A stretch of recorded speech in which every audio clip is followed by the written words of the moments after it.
right,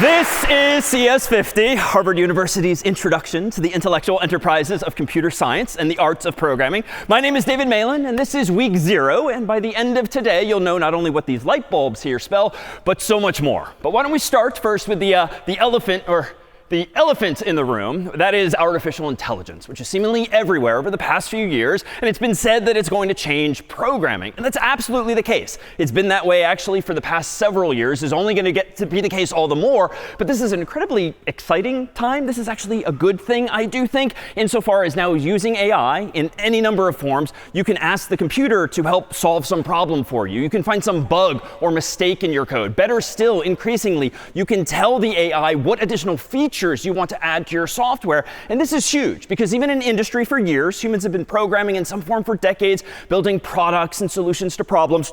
The reality is that you and I, as humans, have long been the bottleneck. There's only so many hours in the day. There's only so many people on your team or in your company. And there's so many more bugs that you want to solve and so many more features that you want to implement. But at the same time, you still really need to understand the fundamentals. And indeed, a class like this, CS50, has never been about teaching you how to program. Like, that's actually one of the side effects of taking a class like this. But the overarching goal is to teach you how to think, how to take input and produce correct output, and how to master these and other tools. And so by the end of the semester, not only will you be acquainted with languages like Scratch, which we'll touch on today if you've not seen it already, languages like C and Python and SQL, HTML, CSS, and JavaScript, you'll be able to teach yourself new things ultimately, and ultimately be able to tell computers increasingly what it is you want it to do, but you'll still be in the driver's seat, so to speak. You'll be the pilot, you'll be the conductor, whatever your preferred metaphor is, and that's what I think is so empowering still about learning introductory material, foundational material, because you'll know what you're ultimately talking about and what you can, in fact, solve. And we've been through this before, like when calculators came out. It's still valuable, I dare say, all these years later, to still know how to do addition and subtraction and whatnot. And yet I think back on some of my own math classes. I remember learning so many darn ways in college how to take derivatives and integrals. And after like the 6th process of that, I sort of realized, OK, I get it. I get the idea. Do I really need to know this many ways? And here, too, with AI and with code, can you increasingly sort of master the ideas and then lean on a co-pilot assistant to actually help you solve those same problems. So let's do some of this ourselves here, in fact. Just to give you a teaser of what you'll be able to do yourselves before long, let me go ahead and open up a little something called Visual Studio Code, aka VS Code for short. This is popular, largely open source or free software that's used by real-world people in industry to write code. And it's essentially a text editor, similar to Notepad, if you're familiar with that, or TextEdit, kind of like Google Docs, but no bold-facing and underlining and things like that you'd find in word processing programs. And this is CS50's version thereof. We're going to introduce you to this all the more next week. But for now, let's just give you a taste of what you can do with an environment like this. So I'm going to switch over to this program already running VS Code. And in this bottom of the screen, you're going to see a so-called terminal window. Again, more on that next week. But it's in this terminal window that I can write commands that tells the computer what I want it to do. For instance, let's suppose, just for the sake of discussion, that I want to make my own chatbot, not ChatGPT or Gemini and Claude. Like, let's make our own in some sense. So I'm going to code up a program called chat.py. And you might be familiar that I am using a language here. .py is, it's just called Python. And if unfamiliar, you're in good company. You'll learn that too within a few weeks. And at the top of the file here, I can write my code. And at the bottom of the file, of the window here, I can run my code. So here's how relatively easy it is nowadays to write even your own chatbot using the AI technologies that we already have. I'm going to go ahead and type a command like import. I'm going to go ahead and type the following: from OpenAI, import OpenAI. We'll learn what this means ultimately. But what I'm going to do is write my own program on top of an API, application programming interface, that someone else provides, a big company called OpenAI. And they're providing features and functionality that now I can write code against. I'm going to create a so-called client, which is to say a program of my own that's going to use this OpenAI software. And then I'm going to go ahead and ask this software for a response. And I'm going to set that equal to client.responses.create, whatever all that means. And then inside of these parentheses, I'm going to say the following. The input I want to give to this underlying API is, quote unquote, something like, in one sentence, What is CS50? Much like I would ask ChatGPT itself. If you're familiar with things like ChatGPT and AI more generally nowadays, you know there's this thing called models, which are like statistical models that ultimately drive what the AIs can do. I'm going to go ahead and say model equals, quote unquote, GPT-5, which is the latest and greatest version, at least as of today. Now, down in my terminal window, I'm going to run a different command, Python of chat.py. And so long as I have made no typographical errors in this program, I should be able to ask OpenAI, not with chatgpt.com, but with my own code for the answer to some question. But I want to know what the answer to that question is. So I actually want to print out that response by saying print response output text. In other words, these 10 lines, and it's not even 10 lines because a few of them are blank, I've implemented my own chatbot that at the moment is hard-coded, that is permanently configured to only answer one question for me. And let's see, with a cross of the fingers. CS50 is Harvard University's introductory computer science course, the intellectual enterprises of computer science and the art of programming, weirdly familiar, covering problem-solving algorithms, data structures, and more using languages like C, Python, and SQL. OK, interesting, but let's make the program itself more dynamic. Suppose you wanted to write code that actually asks the human what their question is, because very quickly might we want to learn something more than just this one question. So up here, I'm going to go and change my code and type something like this. Type prompt equals input with parentheses. More on this another time too. But what I'm going to ask the user for is to give me an actual prompt. That is a question that I want this AI to answer. And down here, what you'll notice, even if you've never programmed before, is that I can do something somewhat intuitive insofar as line 5 is now asking the human for input. Let's just stipulate that this equal sign means store that answer in a variable called prompt, where variables, just like in math, x, y, or z. Let's go ahead and store that in prompt. So the input I want to give to OpenAI now is that actual prompt. So it's a placeholder containing whatever keystrokes the human typed in. If I now run that same command again, Python of chat.py, hit enter, cross my fingers, I'll see now dynamic prompting. So what's a question I might want to ask? Well, let's just say it again. In one sentence, in one sentence, what is CS50 question mark? Enter. And now the answer comes back as probably roughly the same, but a little bit different, a variant thereof. But maybe we can distill this even more succinctly. How about let's run it again, Python of chat.py, and let's say in one word, what is CS50? And see if the underlying AI obliges.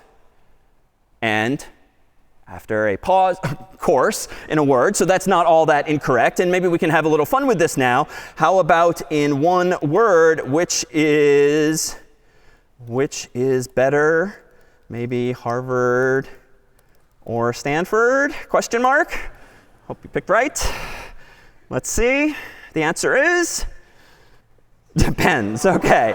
So would not, in fact, oblige. But notice what I keep doing. In this code, I keep providing a prompt as the human, like in one sentence, in one word. Well, if you want the AI to behave in a certain way, why don't we just tell the underlying system to behave in that way so I, the human, don't have to keep asking it in one sentence, in one sentence, in one word. So we can actually introduce one other feature that you'll hear discussed in industry nowadays, which is not only a prompt from the user, which I'm going to now temporarily rename to user prompt, just to make clear it's coming from the user. I'm going to also give our what's called a system prompt by setting this equal to some standardized instructions that I want the AI to respect, like limit your answer to one sentence, quote unquote.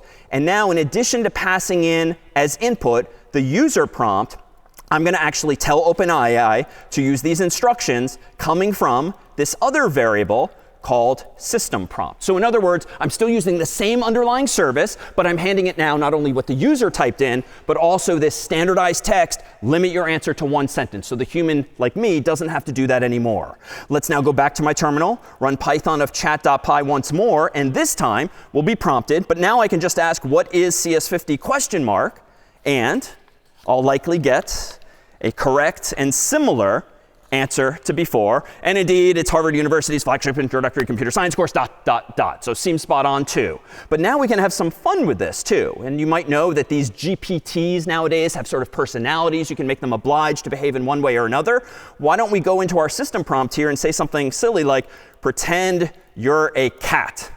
And now let's go back to the prompt one final time, run Python of chat.py.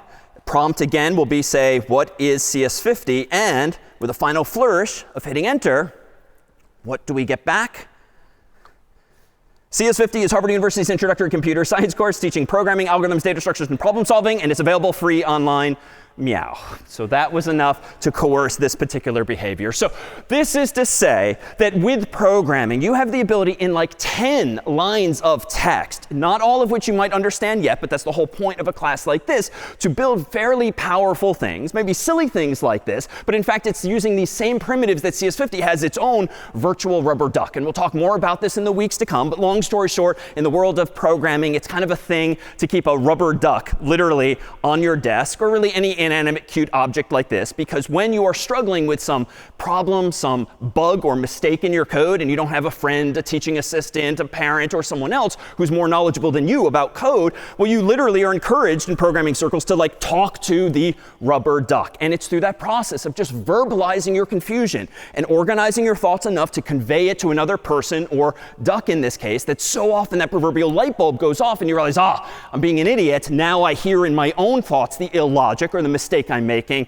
and you solve that problem as well. So CS50, drawing inspiration from this, will give to you a virtual duck in computer form. And in fact, among the other URLs you'll use over the course of the semester is that here, cs50.ai, which is also built into that previous URL, cs50.dev, whereby these are the AIs you can use in CS50 to solve problems, and you are encouraged to do so. As you'll see in the course's syllabus, it is not reasonable. It is not allowed to use AI-based software other than CS50's own, be it Claude, Gemini, ChatGPT, or the like, but it is reasonable and very much encouraged along the way to turn not only to humans like me, your teaching assistant, and others in the class, but to CS50's own AI-based software. And what you'll find is that this virtual duck is designed to behave as close to a good human tutor as you might expect from an actual human in the real world, knows about CS50, knows how to lead you to a solution, ideally without simply spoiling it and providing it outright. So with that said, that's sort of the end game, to be able to write code like that and more. But let's really start back at the beginning and see how we can't get from zeros and ones that computers speak all the way back to artificial intelligence. So computer science is in the name of the course, Computer Science 50. But what is that? Well, it's really just the study of information. How do you represent it? How do you process it? And very much germane to computer science is what the world calls computational thinking, which is just the application of ideas from computer science, or CS, to problems, generally in the real world. And in fact, that's ultimately, I dare say, what computer science really is. It's about problem solving. And even though we use computers, you learn how to program along the way, these are really just tools and methodologies that you can leverage to solve problems. Now, what does that mean? Well, a problem is perhaps most easily distilled into a simple picture like this. We've got some input, which is like the problem we want to solve, and the output, which is the goal we want, the solution there too. And then somewhere in the middle here is the proverbial black box, the sort of secret sauce that gets that input from output. So this then, I would say, is, in essence, is problem solving, and thus computer science. But we have to agree, especially if we're going to use devices, Macs, PCs, phones, whatever, how do we all represent information, the inputs and the outputs, in some standardized way? Is it with English? Is it with something else? Well, you all probably know, even if you're not computer people, that at the end of the day, computers somehow use zeros and ones entirely. That is their entire alphabet. And in fact, you might be familiar already with certain such systems. So the Unary notation, which means you essentially use single digits, like fingers on your hand. For instance, Unary, aka base 1, is something you can do on your own human hand. So for instance, with one human hand, how high can I count? All right, so hopefully 1, 2, 3, 4, 5. And if you want to count to 6 and to 11 and 10 and so forth, you need to, take out another hand or your toes or the like, because it's fairly limiting. But if I think a little harder, instead of just using Unary, what if I use a different system instead? What about something like binary? Well, how high, if you think a little harder, can you count on one human hand? So 31, says someone who studied computer science before. But why is that? It's kind of hard to imagine, right? Because 1, 2, 3, 4, 5 seems to be the 5 possible patterns. But that's only when you're looking at the totality of fingers that are actually up, 5 in total, or 4 in total, or 1, or the like. But what if we take into account the pattern of fingers that are up, and we just standardize what each of those fingers represent? So maybe we all agree, like a good computer would too, that maybe no fingers up means the number 0. And if we want to count to 1, let's go with the obvious. This is now 1. But instead of 2 being this, which was my first instinct, maybe 2 can just be this, a single second finger up like this. And that means we could now use 2 fingers up to represent 3, I'll propose. We can use just one middle finger up to offend everyone, but represent 4. I could maybe use these 2 fingers with some difficulty to represent 5, 6, 7. I'm already up to 7 having used only 3 fingers. And in fact, if we keep going higher and higher, I bet I can get as high as 31 for 32 possible combinations. But the first one was 0. So that's as high as we can count. So we'll make this connection in just a moment. But what I started to do there is something called base 2. Instead of just having fingers up or fingers down, I'm taking into account the positions of those fingers and giving meaning to like this finger here, this finger here, this finger here, and so forth. Different weights, if you will. So the binary system is indeed all computers understand. And you might be familiar with some terminology here. Binary digit is not really something anyone really says, but the shorthand for that is going to be bit. So if you've heard of bits, and we'll soon see bytes, and then kilobytes, and megabytes, and gigabytes, and terabytes, and more, this just refers to a bit, meaning a single binary digit, either a 0 or a 1. A 0 is perhaps most simply represented by just like turning, maybe keeping a finger down, or in the world of computers, which have access to electricity, be it from the wall or maybe a battery, you know what we could do? We could just decide sort of universally that when a light bulb is off, that thing represents a 0. And when the light bulb is on, that thing's going to represent a 1 instead. Now, why is this? Well, electricity is such a simple thing, right? It's either flowing or it's not. And we don't even have to therefore worry about how much of it is flowing. And if you vaguely remember a little bit about voltage, we can sort of be like 0 volts. Nothing's there available for us. Or maybe it's 5 volts or something else in between. But what's nice about binary, only using 0s and 1s, is that it maps really nicely to the real world by like throwing a light switch on and off. You can represent information by just using a little bit of electricity or the lack thereof. So what do I mean by this? Well, suppose we want to start counting using binary, 0s and 1s only. Well, let's think of them metaphorically as like akin to these light bulbs here. And in fact, let me grab a few of these light bulbs, and let me propose that if we want to represent the number 0, well, it stands to reason that here, single light bulb that is off can be agreed upon as representing 0. Now, in practice, computers don't have little light bulbs inside, but they do have little switches inside. Millions of tiny little things called transistors that, if turned on, can allow it to capture a little bit of electricity and effectively turn on a metaphorical bulb. Or the switch can go off. The transistor can go off and therefore let the electricity dissipate, and you have just now a 0. Unfortunately, even though I can let some electricity, here's the battery I mentioned is required. Even though we might have some electricity available to us, I can therefore count to 1. But how do I go about counting? Hardware problem. How do I go about counting higher than 1 with just a light bulb?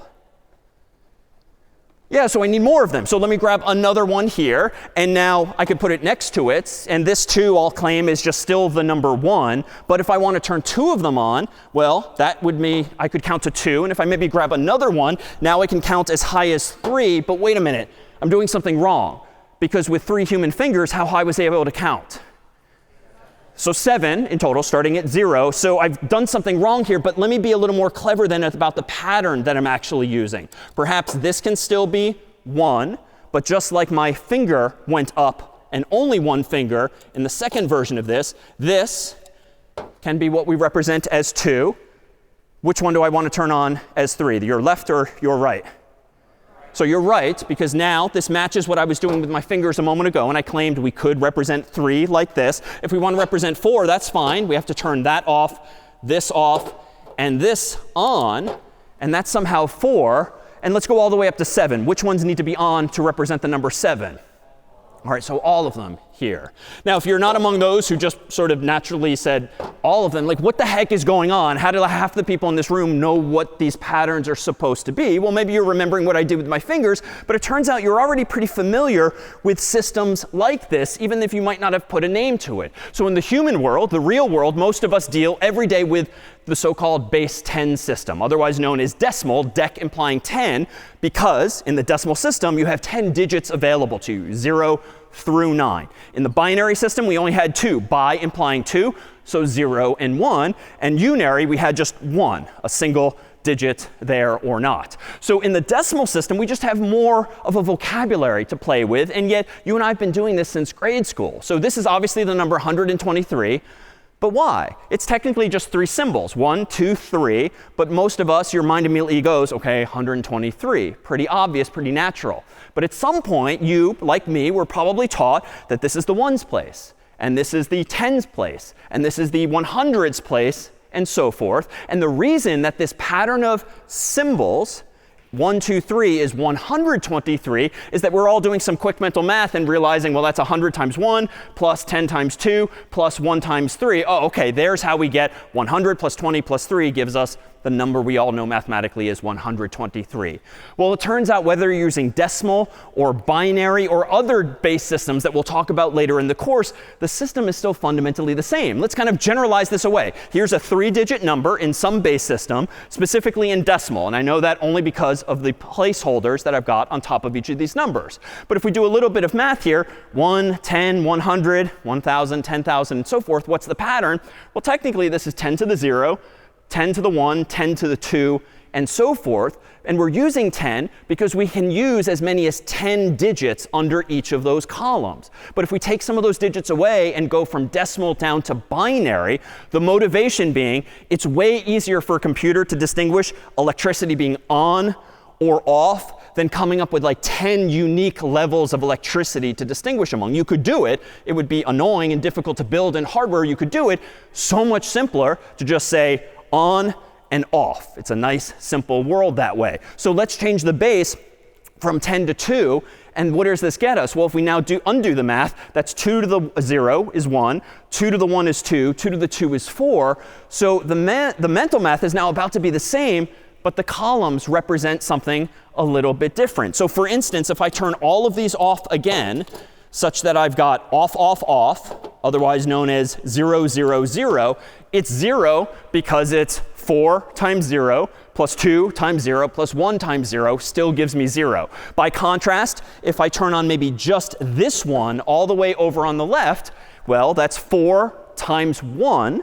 Because on represents 1 and off represents 0, plus 2 times 0 plus 1 times 0, that gives me 4. And if I turn both of these on such that all 3 of them are now on, aka 1, 1, 1, that's 4 times 1 plus 2 times 1 plus 1 times 1. That then gives me 7. And we can keep adding more and more bits to this. In fact, if we go all the way up numerically, here's how we would represent in binary the number you and I know as 0. Here's how we would represent 1. Here's how we would represent 2 and 3 and 4 and 5. And you can kind of see in your mind's eye now, because I only have 0s and 1s and no 2s or 3s, not to mention 9s, I'm essentially going to be carrying a 1 in a moment if we were to be doing some math. So to go from 5 to 6, that's why the 1 ends up in the middle column. To go to 7 here gives us now 1, 1, 1, or on. How do I represent 8? Using 1s and 0s. Yeah.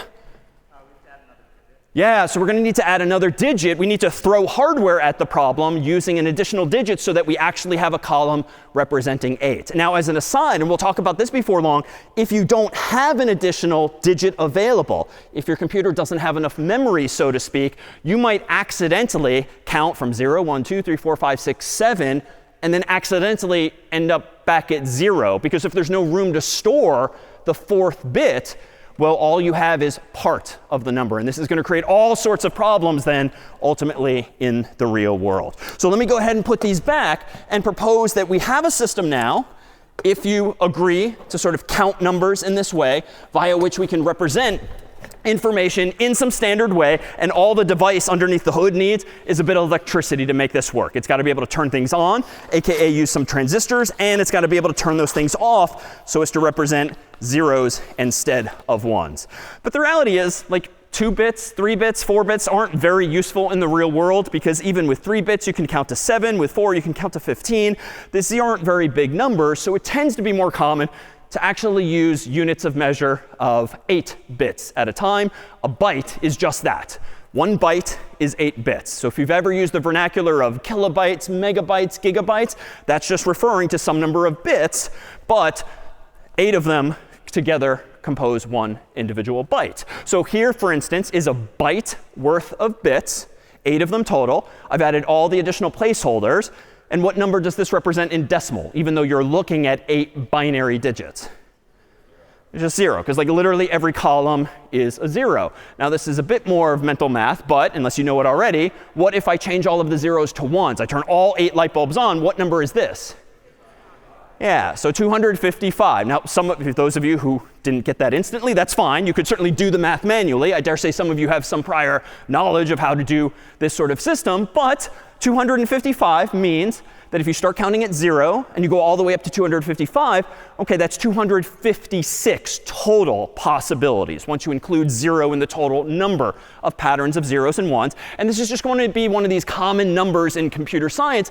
256, why? Because it's referring to 8 of something. 2 to the 8 gives you 256. And so you're going to commonly see certain values like that. 256, back in the day, computers could only show 256 colors on the screen. Certain graphics formats nowadays that you might download can only use as many as 256 colors because, as we'll see, they're only using, for instance, 8 bits. And therefore, they can only represent so many colors of the rainbow as a result. So this then is how we might go from just zeros and ones, electricity inside of a computer, to storing actual numbers with which we're familiar. And honestly, we can go higher than 255. What do you need to count higher than 255? A 9th bit, a 10th bit, an 11th bit, and so forth. And it turns out common conventions nowadays, and we'll see this in code too, is to use as many as 32 bits at a time. So that's a good chunk of bits. And anyone want to ballpark how high you can count if you've got 32 bits available to you? Oh, fewer people now. Yeah, in the back. Yeah, so it's roughly 4 billion. And it's technically 2 billion if you also want to represent negative numbers. But we'll revisit that question. But 2 to the 32nd power is roughly 4 billion. However, nowadays it's even more common with the Macs and PCs you might have on your laps and even your phones nowadays to use 64 bits, which is a big enough number that I'm not even sure offhand how to pronounce it. That's a lot of permutations. That's 2 to the 64 possible permutations, but that's increasingly commonplace. And as an aside, just to dovetail things with our discussion of AI, among the reasons that we're living through over these past few years, especially this crazy, interesting time of AI, is because computers have been getting so much faster, exponentially so over time. They have so much more memory available to them. There's so much data out there on the internet in particular to train these models that it's an interesting confluence of hardware now actually meeting the mathematics and statistics that we'll talk about later in the class that ultimately make tools like the cat we just built possible.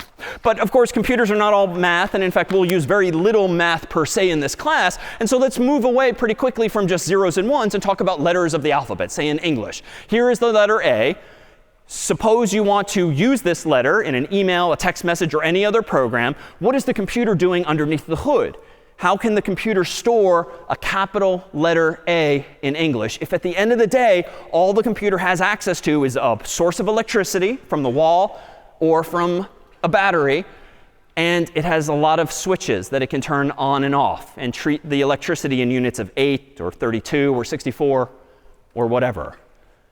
How might a computer represent a letter A? Yeah, we need to give it an identity, so to speak, as an integer. In other words, at the end of the day, if your entire canvas, so to speak, consists only of zeros and ones, like that is going to be the answer to every question today. You only have zeros and ones as the solution to these problems. We just need to agree what pattern of zeros and ones, and therefore what integer, what number, shall be used to represent the letter A. And hopefully, when we look at that pattern of zeros and ones in the right context, we'll indeed see it as an A. So if we look inside of a computer, so to speak, in the context of like a text messaging program or a word processor or anything like that, that pattern shall be interpreted, hopefully, as a capital letter A. But if I open up Mac OS's or Windows or my phone's calculator program, I would want that same pattern of zeros and ones to be interpreted instead as a number. If I open up Photoshop, as we'll soon see, I want that same pattern of zeros and ones to be interpreted as a color, presumably, not to mention videos and sound and so forth, but it's all just zeros and ones. And so even though I, when writing that chat program a few minutes ago, didn't have to worry about telling the computer, oh, this is text, this is a number, this is something else, we'll see as we write code ourselves that you as the programmer will have control over telling the computer how to treat some pattern of zeros and ones, telling it this is a number, this is a color, this is a letter, or something else. How do we represent the letter A? Well, turns out a bunch of humans in a room years ago decided, this pattern of zeros and ones shall be known globally as a capital letter English A. What is that number if you do the quick mental math?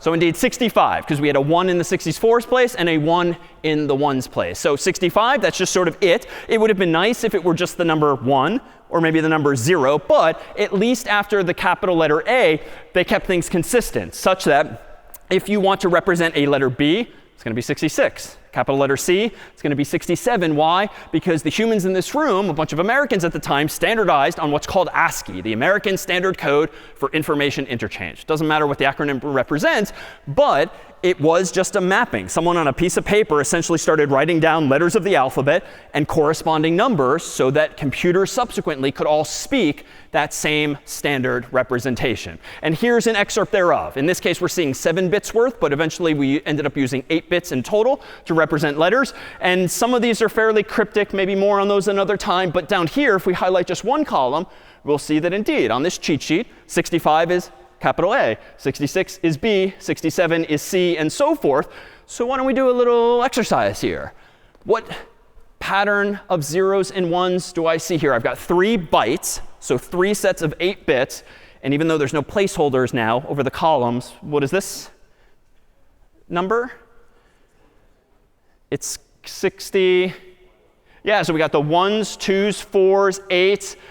16, 32, 64's column. So indeed, this is going to be the number 72. 72. This is not what computer scientists spend their day doing. This is just to reinforce what it is we just looked at. And I'll spoil it. The rest of these numbers are 72, 73, 33. And anyone in this room could have done that if you took out a piece of paper, figured out what the columns are, and just do a bit of quick or mental or written math. But this is to say, suppose that you just got a text message or an email that if you had the ability to look underneath the hood of the computer and see what pattern of zeros and ones did you just receive over the internet, suppose that pattern of zeros and ones was 3 bytes of bits, which, when you do the math, are the numbers 72, 73, 33.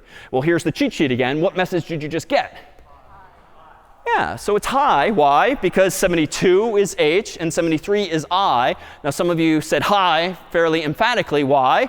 Well, 33, turns out, and you wouldn't know this unless you looked it up or someone told you, is an exclamation point. So literally, if you were to text someone like right now, if you haven't already, HI exclamation point in all caps, you would essentially be sending 3 bytes of information somehow over the internet to that recipient. And because their phone similarly understands ASCII, because it was programmed years ago to do so, it knows to show you HI exclamation point and not a number, 3 numbers no less, or colors, or something else altogether. So here we then have high, 3 digits in a row here. What else is worth noting here? Well, there's some fun sort of trivia embedded even in this cheat sheet. So here again is A, B, C, D, E, F, G, and so forth, 65 on down. Let me just highlight over here the lowercase letters, 97, 98, 99, and so forth. If I go back and forth, does anyone notice the consistent pattern between these two? Yeah, so the lowercase letters are 32 away from the uppercase letters. Well, how do we know that? Well, 97 minus 65 is, 32. 98 minus 66 is, 32. And that pattern continues. What does this mean? Well, computers know how to do this. Most normal humans don't need this information. But what it means is, if you are representing in binary, with your transistors on and off representing some pattern, and this is the pattern representing capital letter A, which is why we have a 1 in the 64's place and a 1 in the 1's place, how does a computer go about lowercasing this same letter? Yeah. Perfect. All the computer has to do is change this 1 bit in the 32's place to a 1, because that has the effect mathematically, per our discussion, of adding the number 32 to whatever it is. So it turns out you can force text from uppercase to lowercase or back by just changing a single bit inside of that pattern of 8 bits in total. All right, why don't we maybe reinforce this with another quick exercise? We have an opportunity perhaps here for maybe to give you some stress balls right at the very start of class. Could we get 8 volunteers to come up on stage, maybe over here? and over here, and over here on the left. Let me go all the way on the right. Let's see. OK, the high hand here, the hand that's highest there. Yes, we're making eye contact. How about all the way? Wait, let's see. Let's go here in the crimson sweatshirt here. And how about in the white shirt here? Come on up. Did I count correctly? Let's see. Come on down, the 8 of you. I didn't count right, did I? 1, 2, 3, 4, 5, 6. It's ironic that I'm not counting correctly. 8 here. How about on the left in gray? OK. Oh, and OK. In black here. Come on down. All right, hopefully this is 8. 1, 2, 3, 4, 5, 6, 7. 7? I'm pretty sure. OK, 8. There we go. All right. So let's go ahead and do the following exercise. I've got some sheets of paper pre-printed here. If each of you indeed want to do exactly what you're doing and line up from left to right, each of you is going to represent a placeholder, essentially. So we have over here the ones place, all the way over here. And then we have the twos place, and the fours place, and the 8s, 16, 32, 64, 128, and we come bearing a microphone. If each of you want to say a quick hello, your name, maybe your dorm or house, and something besides computer science that you're studying or want to. Hi, that's loud. OK. I'm Allison. I'm a freshman in Matthews, and I like climbing, and I'm thinking of CS and econ. Number 2. Hi, I'm Lily. I'm in Hurlbut this year, and I'm thinking of doing CS and government. Nice to meet.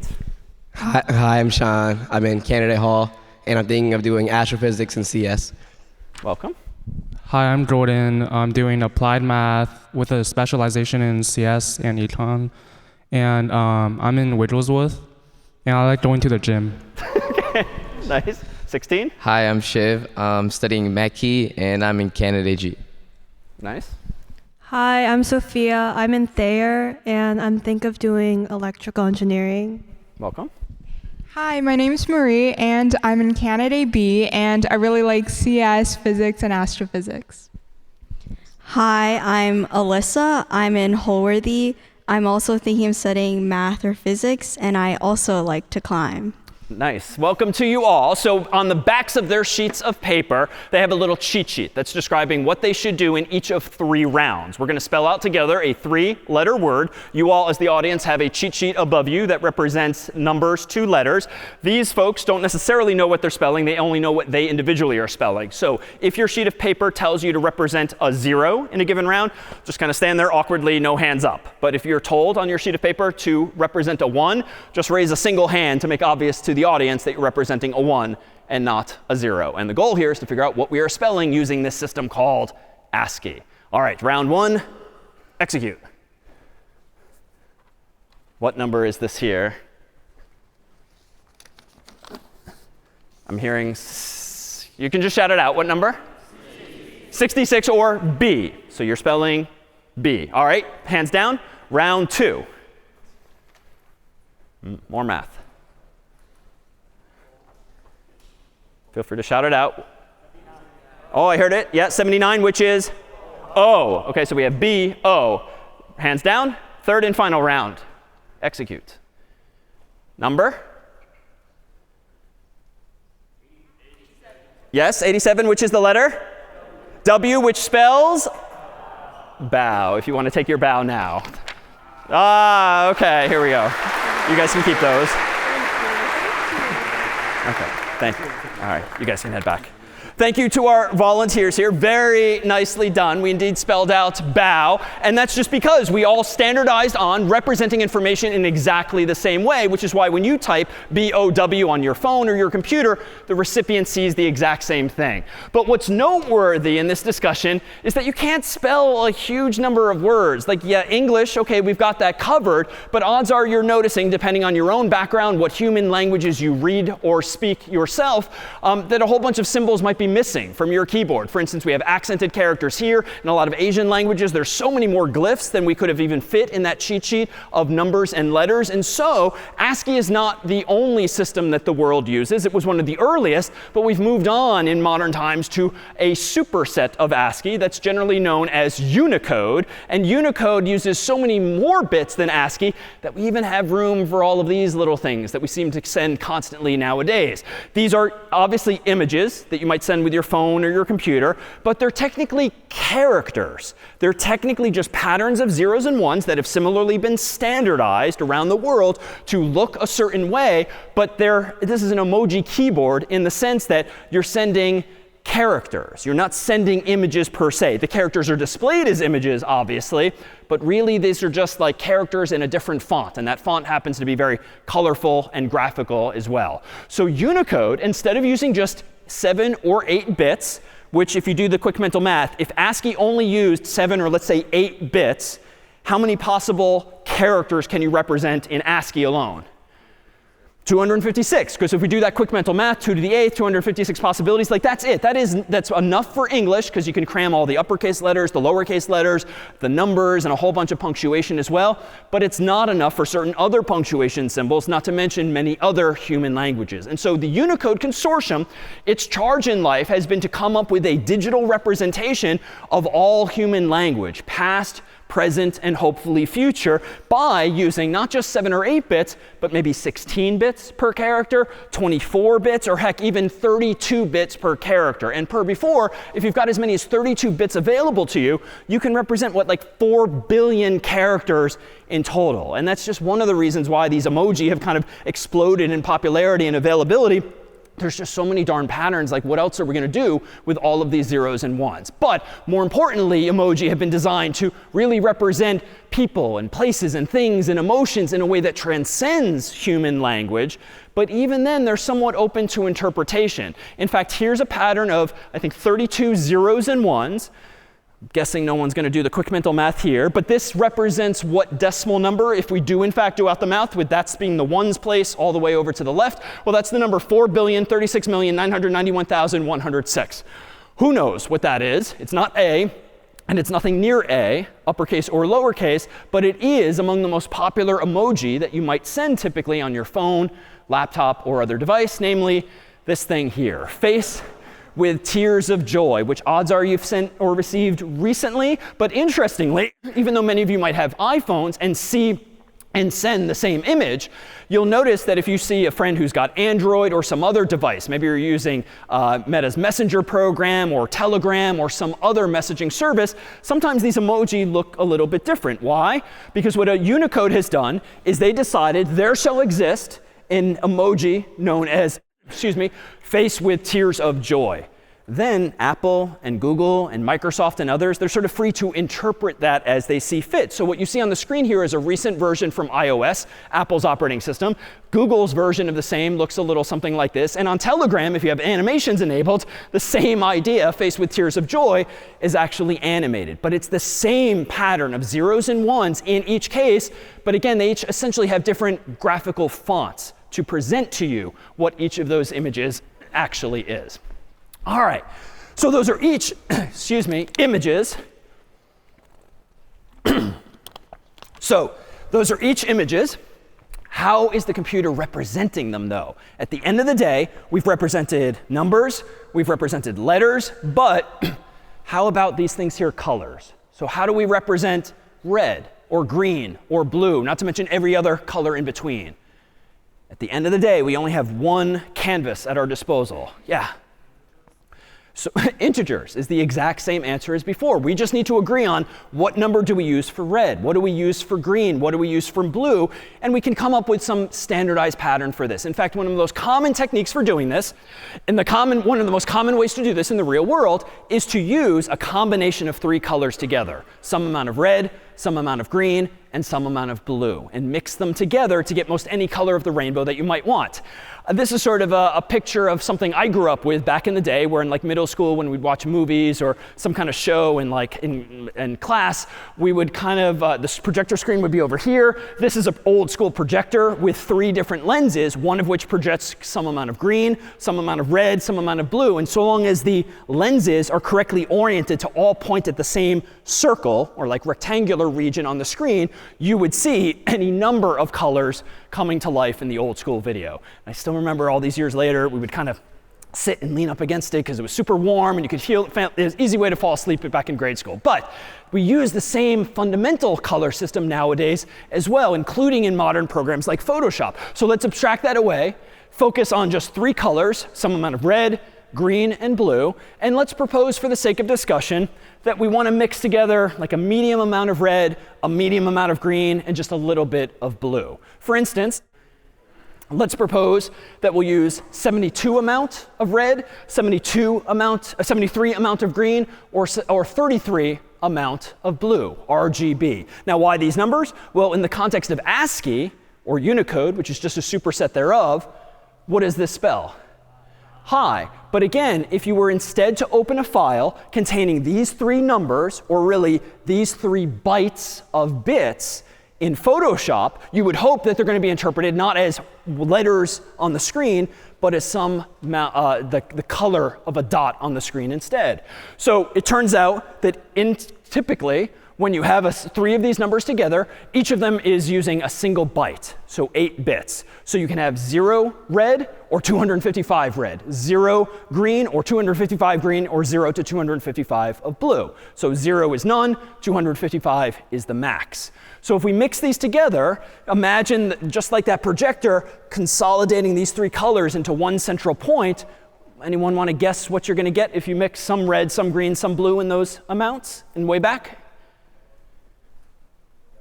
Yeah, you're going to get a dark shade of yellow. I've brightened it up a little bit for the projector here, but you're going to get roughly this shade of yellow. And we could play with these numbers all day long and get similar results if we want to represent different colors as well. And indeed, whether it's Photoshop or some other program, you can actually combine these amounts in all sorts of ratios to get different colors. So if you had 0, 0, 0, so no red, no green, no blue, take a guess as to what color that's going to be in the computer. So it's going to be black, like the absence of all 3 of those colors. But if you mix the maximal amount of each of those, 255 red and green and blue, that's going to give you white. Now, if any of you have made web pages before or used programs like Photoshop, you might have seen numbers like 00 or FF. Long story short, that's just another base system for representing numbers between 0 and 255 as well. But we'll come back to that mid-semester when we make some of our own filters in sort of an Instagram-like way, manipulating images of our own. So where are these colors coming from, or where can we actually see them? Well, here's just a picture of that same emoji, face with tears of joy. If I kind of zoom in on that, and maybe zoom in again, you can start to see, if you blow it up enough, or if you put your eyes close enough to the device sometimes, you can actually see individual dots or squares. These are generally known as pixels, and they're just the individual dots that collectively compose an image, which is to say that if each of these dots, which is part of the image, is going to be a distinct color, like this one's yellow, this one's brown, and then there's a bunch in between, well, you're using some number of bits to represent each of those pixels' colors. So if you imagine using the RGB system, that's 8 plus 8 plus 8 bits, so that's 24 bits, or 3 bytes, just to keep track of the color of each and every one of these dots. So now if you think about having downloaded a GIF at some point, a PNG, PNG file, a JPEG, or any other file format, it's usually measured in what file size? Like megabytes, typically. That means millions of bytes. Why? Because if it's a pretty big photograph or pretty big image, each of those dots takes up at least 3 bytes, it would seem. And if you do out the math, if you've got thousands of dots, each of which uses 3 bytes, you're going to quickly get to megabytes, if not even larger, for things like,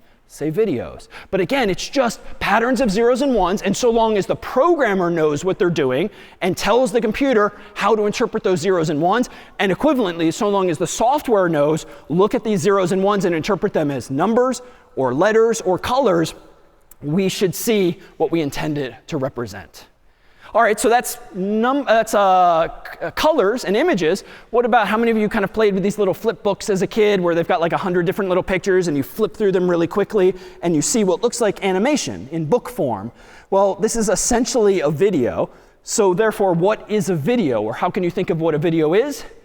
It's just a whole bunch of like images flying across the screen, either on paper or digitally nowadays on your phone or your laptop. And that's kind of nice because we're sort of composing more interesting media now based on these lower level building blocks. And this is going to be thematic. We literally started with zeros and ones. We worked our way up to letters. We then worked our way up to sort of images and colors and thus images. Now we're up at this level of hierarchy in terms of video, because what's a video?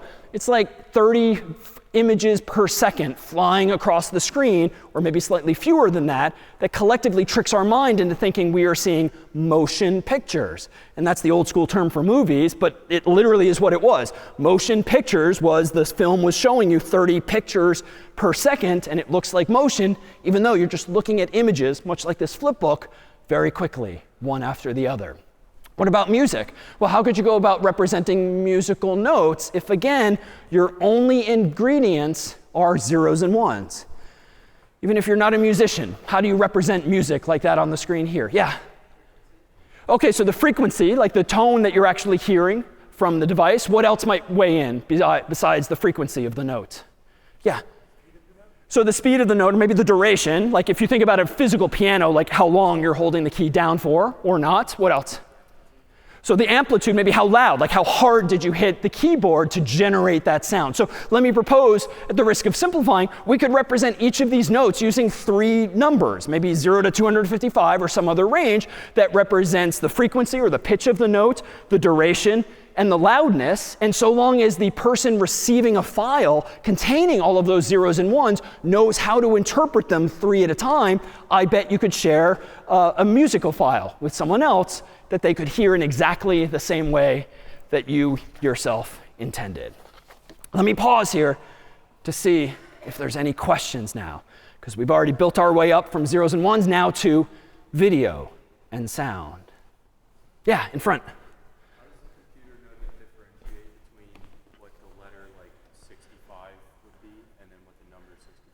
So how does the computer distinguish between the letter 65 and the number 65? It's context dependent. So put simply, and we'll see this as early as next week, the programmer tells the computer how to display the information either as a number or a letter, or equivalently, once programmed, the software knows that when it opens a .gif file or .jpeg or something else, to interpret those zeros and ones as colors instead of as like .docx for a Microsoft Word file or the like. Other questions on any of these representations? Yeah, in front. Can we go over like the base 10, base 2 thing like really briefly? I didn't know.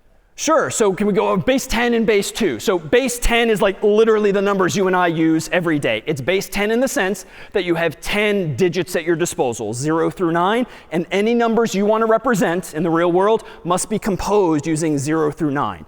The binary system, or base 2, is fundamentally the same. It's just the computer doesn't have access to 2 through 9. It only has access to 0 and 1. But much like the light bulbs I was displaying here, you can simply ascribe different weights to each of the digits, so that instead of it being as much as the ones place, the tens place, and the hundreds place, if we more modestly say the ones place, the twos place, the fours place, we can use the same system. In binary, you might need to use more digits to count as high, because in 255, you can just write 255. That's 3 digits in decimal. But in binary, we've seen you need to use 8 such digits, which is more, but it's still much better than Unary, which would have had 255 light bulbs on instead. And is binary and base 2 the same thing? Yes. Just like base 10 and decimal are the same thing as well, and Unary and base 1 are the same thing as well. All right, so let me just stipulate that even though we sort of took this tour quickly, at the end of the day, computers only have zeros and ones at their disposal. So again, the answer to any question as to how can we represent X is going to somehow involve permuting those zeros and ones into patterns, or equivalently into the numbers that they represent.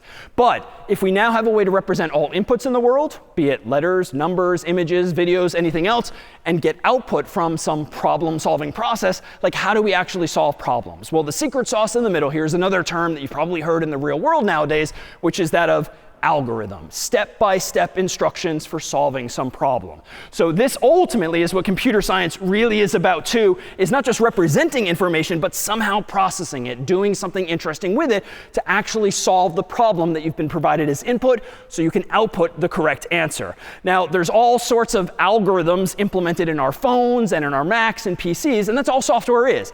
It's an implementation in code, be it C++ or Java or anything else, other languages exist too, in code that the computer understands, but it's still just step-by-step instructions. And among the things we'll learn in CS50 is how to express yourself in different ways to solve problems, not only in different languages, but using different methodologies as well. Because as we'll see, among the reasons we introduce these several languages is you don't just learn more and more languages that allow you to solve the same problems. Different languages will allow you to solve different problems and even save you time by being better tools for the job. So here, for instance, on an iPhone is maybe a bunch of contacts, which is presumably familiar, where we might have a whole bunch of friends and family and whatnot, alphabetized by first name or last name. And suppose we want to find one such person like John Harvard, whose number here might be +1 949 468 2750. Feel free to call or text him sometime.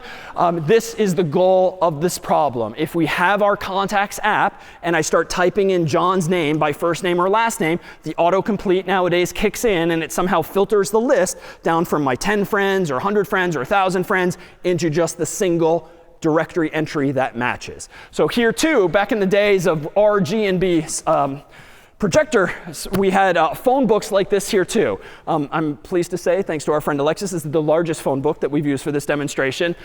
This is an old school phone book that's essentially the same thing as our contacts app or address book nowadays, whereby I've got a whole bunch of names and numbers alphabetically sorted by first name or last name, whatever, and corresponding to each of those is a number. So back in the day, and frankly, even nowadays in your phones, how do you go about finding someone in a phone book or your contacts app? Well, you could very naively just start at the beginning and look down and just turn one page at a time, looking for John Harvard in this case. Now, so long as I'm paying attention, this step-by-step process will get me to John Harvard. Like, this is a correct algorithm, even though you might kind of object to how I'm doing this. Why? Like, what's bad about this algorithm? It's just slow. I mean, this is crazy slow. If there's like 1,000 pages in this phone book, which looks like there are, like this could take me as many as 1,000 pages, or maybe he's roughly in the middle, so like 500 pages. Like, that's crazy. That's really rather slow, especially if I'm going to do this again and again. Well, what if I do it a little smarter? Grade school, I sort of learned how to count 2 at a time. So 2, 4, 6, 8, 10, 12, 14, 16, 18. Again, if I'm paying attention, I'll get there twice as fast because I'm counting 2 at a time. But is that algorithm step by step correct? And I'm seeing no, but why? I might skip over John Harvard. So just by bad luck and kind of with 50-50 probability, he's going to be sandwiched between 2 of the pages. Now, I don't have to abort this algorithm altogether. I could just, as soon as I get past the J section, if we're doing it by first name, I could just double back 1 page and just make sure that I haven't missed him. So it's recoverable, and this algorithm, therefore, is sort of twice as fast, plus 1 extra step maybe to double back. But that's arguably otherwise a bug or a mistake in the algorithm if I don't fix it intelligently. But what did we do back in the day? And what does your iPhone or Android phone do? What they typically do is they go roughly to the middle, look physically or virtually down. They see, oh, I'm in the M section. And so which side is John Harvard to the left or to the right? So he's to the left. So I could literally now, Jesus Christ. We talked about this before class, that this might be more, oh my God. There we go. We can tear the problem in half. Thank you.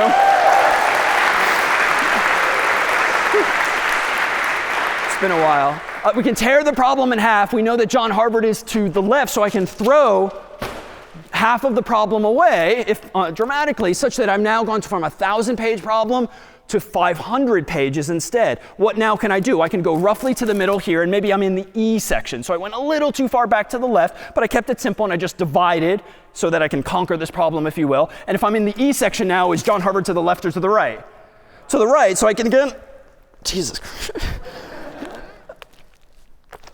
Tear the problem in half. And now, thank you. So now John Harvard, again, is going to be in this half. I can throw this half away. So now I've gone from 1,000 to 500 to 250, and I can repeat down to 125, half of that, half of that, half of that, until I'm left with, finally, just a single page. And John Harvard is hopefully now on this page, such that I can call him, or not at all, at which point this is all sort of for naught. But what's powerful about each of those algorithms is that they're sort of good, better, and best. Like, they all get the job done, conditional on the second one having that little fix, just to make sure I don't miss John Harvard between 2 pages. But they're fundamentally different in their efficiency and the quality of their design. And this is really representative of one of the emphases of a class like this. It's not just about writing correct code or getting the job done, but doing it well and doing it quickly, using the least amount of CPU or computing resources, using the minimal amount of RAM, using the fewest number of people, using the least amount of money. Whatever your constrained resource is, solving a problem better. So that first algorithm, step-by-step instructions, was all about doing something like this, whereby the first algorithm, if we plot things on a grid like this, we have on the x-axis a representation of the size of the problem. So this would mean small problem, like 0 pages. This would mean big problem, like 1,000 pages. And on the y or vertical axis, we have some measurement of time. So this is the number of seconds or the number of page turns, whatever your metric actually is. So this would be not much time at all, so fast. This would be a lot of time, so slow. So what's the relationship if we just roughly draw these three algorithms? Well, the first one is technically a straight line.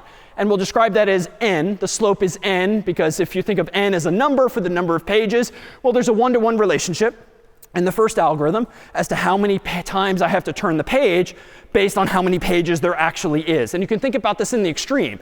If I was looking for someone whose name started with Z, I might have to go through like 1,000 darn pages to get to that person whose name started with Z, unless, again, I do something hackish and just kind of cheat and go to the end. If we execute these algorithms again and again the same way, that's going to be pretty slow.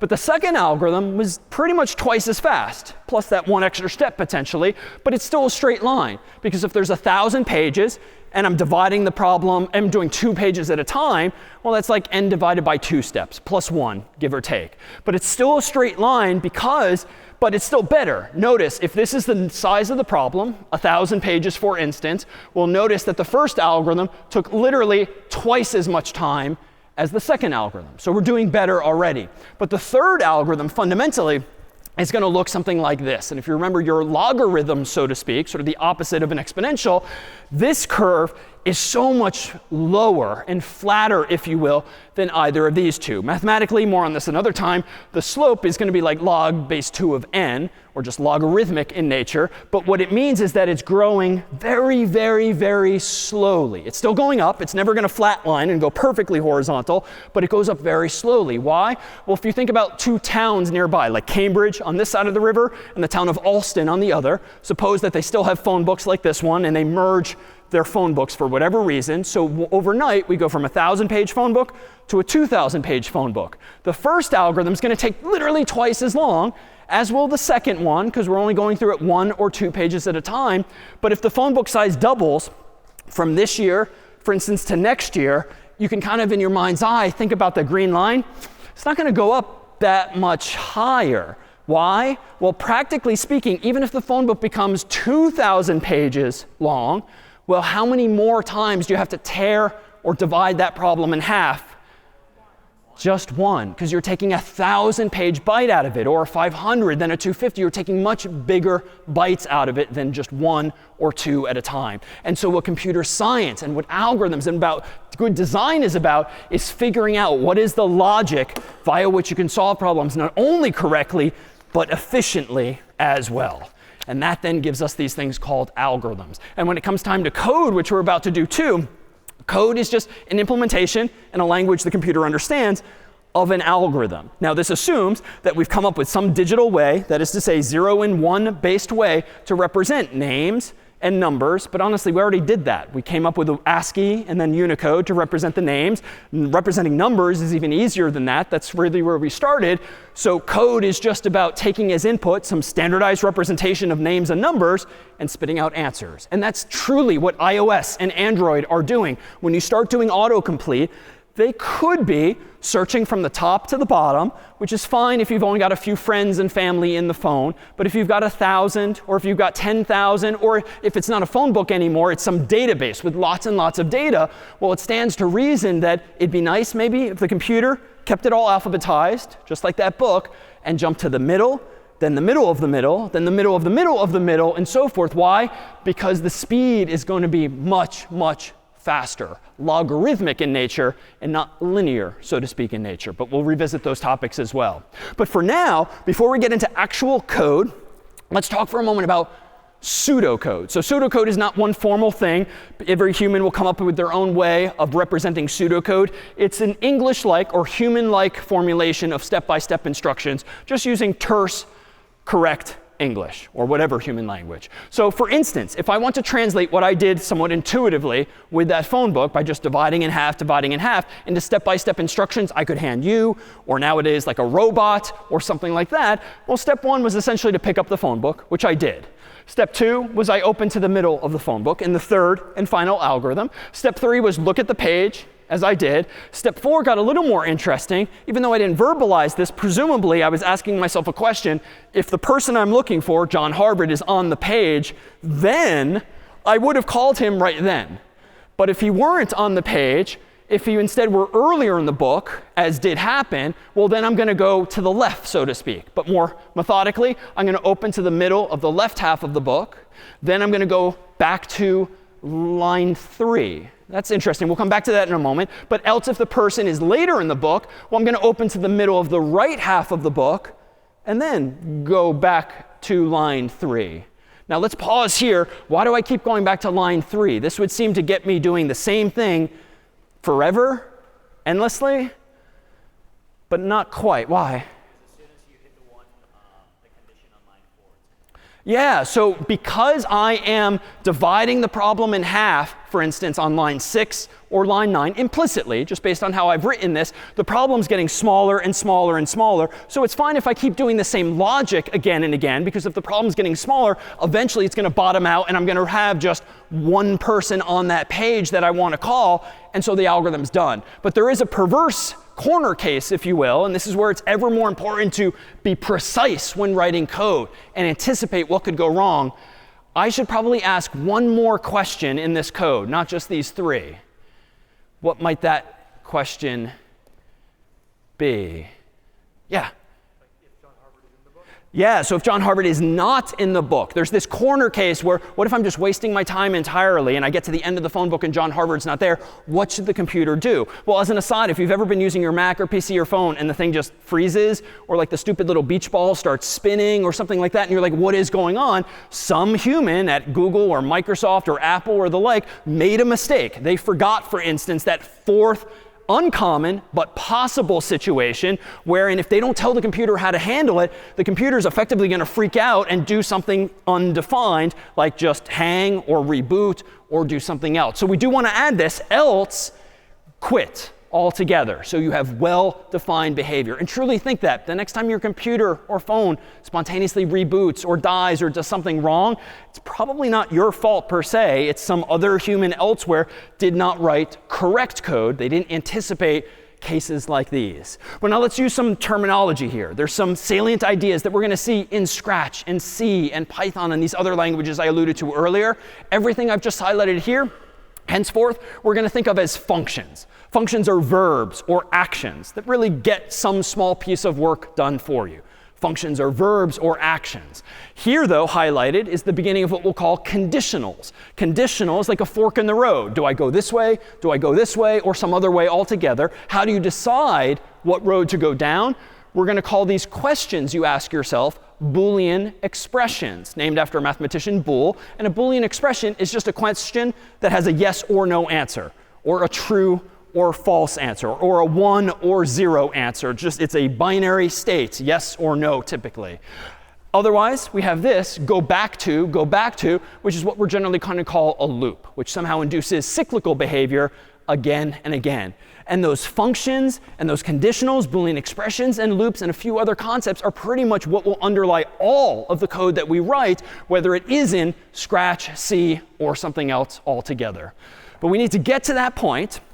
And in fact, let's go and infer what this program here does. At the end of the day, computers only understand zeros and ones, so I claim here is a program of zeros and ones.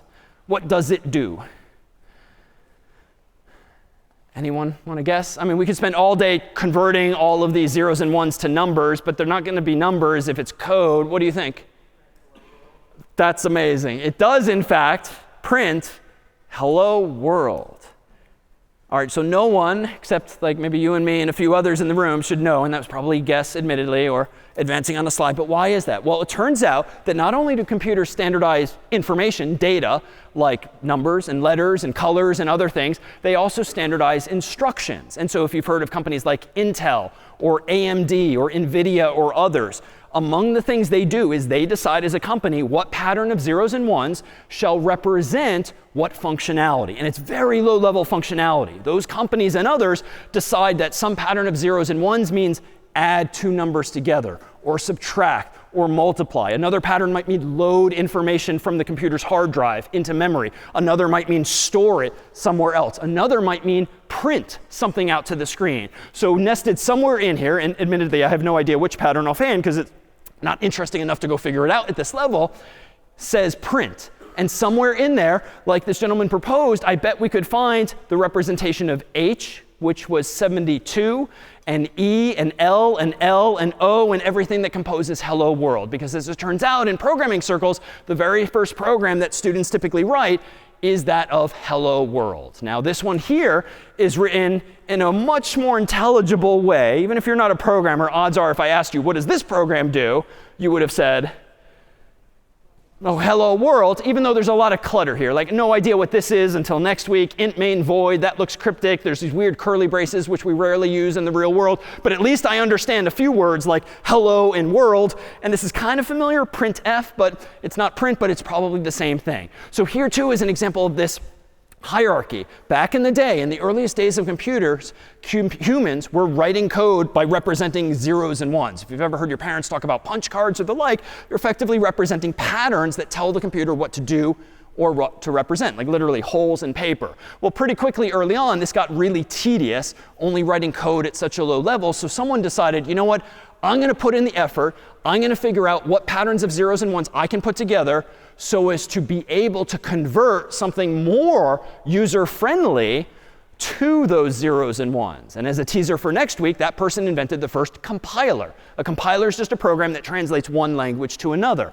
And more modernly, this is a language called C, which we'll spend a few weeks on together because it's so fundamental to how the computer works. Even this is going to get tedious by like week 6 of the class. And this is going to get stupid. This is going to get annoying. This is going to get cryptic. We're just going to write print hello on the screen in order to use a different language called Python. Why? Because someone wrote in C a program that can convert Python, this is a white lie, to C, which can then be converted to zeros and ones, and so forth. So in computing, there's this principle of abstraction, where we start with the basics, and thank God we can all trust that someone else solved these really hard problems way long ago. Then they wrote programs to make it easier. We wrote programs to make it easier. You can now write code like I did with the chatbot to make things even easier. Why? Because OpenAI and other companies have abstracted away a lot of the lower level implementation details. And that's where I think this stuff gets really exciting. We can stand on the shoulders of others so long as we know how to use and assemble these kinds of building blocks. And speaking of building blocks, let's start here. Now, odds are some of you might have started here in like grade school playing with Scratch, and it's great for like after school programs, learning how to program, and you probably used this language to make games and graphics and just maybe playful art or the like. But in Scratch, which is a graphical programming language designed about 20 years ago from our friends down the road at MIT's Media Lab, it represents pretty much everything we're going to be doing fundamentally over the next several weeks in more modern languages like C and Python, more textual languages, if you will. I bet I could ask the group here, what does this program do when you click a green flag? Well, it says hello world on the screen. Because with Scratch, you have the ability to express yourself with functions and loops and conditionals and all of this, but by using drag and drop puzzle pieces. So what we're about to do is this. We're going to go on my screen to scratch.mit.edu. It's a browser-based programming environment. And we're only going to spend 1 week, or really a few days, in CS50 on this language. But the overarching goal is to, one, make sure everyone's comfortable applying some of these building blocks and actually developing something that's interesting and visual and audio as well, but to also give us some visuals that we can rely on and fall back on when all of those curly braces and parentheses and sort of stupid syntax comes back that's necessary in many languages, but can very quickly become a distraction early on from the interesting and useful ideas. So what we're about to see is this in a browser. This is the Scratch programming environment, and there's a few different parts of this world. This is the blocks palette, so to speak. That is to say, there's a bunch of puzzle pieces or building blocks that represent functions and conditionals and loops and other such constructs. There's going to be the programming area here where you can actually write your code by dragging and dropping these puzzle pieces. There's a whole world of sprites here. By default, Scratch is a cat by design, but you can make Scratch look like a dog, a bird, a garbage can, or anything else, as we'll soon see. And then this is the world in which Scratch itself lives. So Scratch can go up, down, left, right, and generally be animated within that world. For the curious, kind of like high school geometry class, there's sort of this xy plane here. So 0, 0 would be in the middle. 0, 180 is here. 0, comma, negative 180 is here. Negative 240, 0 is here. And positive 240, 0 is here. Generally, you don't need to worry about the numbers, but they exist so that when you say up or down, you can actually tell the program, go up 1 pixel, or 10 pixels, or 100 pixels, so that you have some definition of what this world actually is. All right, so let's actually put this to the test. Let me go ahead here and flip over to, in just a moment, the actual Scratch website, whereby I'm going to have on my screen in just a moment that same user interface, once I've logged in, that via which I can actually write some code of my own. Let me go ahead and zoom in on the screen a little bit here. And let's make the simplest of these programs first. Maybe a program that simply says hello world. Now, at a glance, it's kind of overwhelming how many puzzle pieces there are. And honestly, even over 20 years, I've never used them all. And MIT occasionally adds to it. But the point is that they're color-coded to resemble the type of functionality that they offer. And also, it's meant to be the sort of thing where you can just kind of scroll through and get a visual sense of like what you could do, and then figure out how you might assemble these puzzle pieces together. So I'm going to go under this yellow or orangish category here to begin with. So there exists in the world of Scratch not quite the same jargon that I'm using now, functions and conditionals and loops. That's more of the programmer's way. This is more of the child-friendly way, but it's really the same idea. Under events, you have puzzle pieces that represent things that can happen while the world is running. So for instance, the first one here is sort of the canonical when the green flag is clicked. Why is that relevant? Well, in the two-dimensional world that Scratch lives in, there's a stop sign, which means stop, and there's a green flag, which means go. So I can therefore drag one of these puzzle pieces over here so that when I click that green flag, the cat will in fact do something for me. It doesn't really matter where I drop it, so long as it's somewhere in the middle here. I'm going to go ahead and let go. Now, I want the look of the cat to change. I want to see like a cartoon speech bubble come out for now. So I'm going to go under looks here. And there's a bunch of different ways to say things and think things. I'm going to keep it simple and just drag this one here.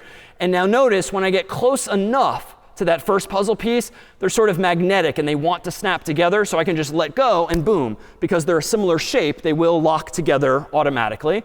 And notice too, if I zoom in here, the white oval, which by default says hello, is actually editable by me. Because it turns out that some functions can take arguments, or more generally, inputs that influence their behavior. So if I kind of click or double click on this, I can change it to the more canonical hello world, or hello David, or hello whatever I want the message to be. I'm going to go ahead and zoom out. And now over here at top right, notice that I can very simply click the green flag, and I'll have written my first program in Scratch. I clicked the green flag, it said go, and now notice it's sort of stuck on that because I never said stop saying go, but that's where I can click the red stop sign and sort of get the cat back to where I want it. So think about for just a moment what it is we just did. So at the one hand, we have a very obvious puzzle piece that says say, and it said something, but it really is a function. And that function does take an input represented by the white oval here, otherwise known as an argument or a parameter. But what this really is just an input to the function. And so we can map even this simple Scratch program onto our model of problem solving before with an addition of what we'll call, moving forward, a side effect. A side effect in a computer program is often something that happens visually on the screen, or maybe audibly out of a speaker. It's something that just kind of happens as a result of you using a function, like a speech bubble appearing on the screen. So here, more generally, is what we claimed it represents the solving of a problem. And let's just consider what the input is. The input to this problem, say something on the screen, is this white oval here that I typed in, hello world. The algorithm, the step-by-step instructions, are not something really I wrote. Like our friends at MIT implemented that purple say block. So someone there knows how to get the cat to say something out of its comical mouth. So the algorithm implemented in code is really equivalent to the say function.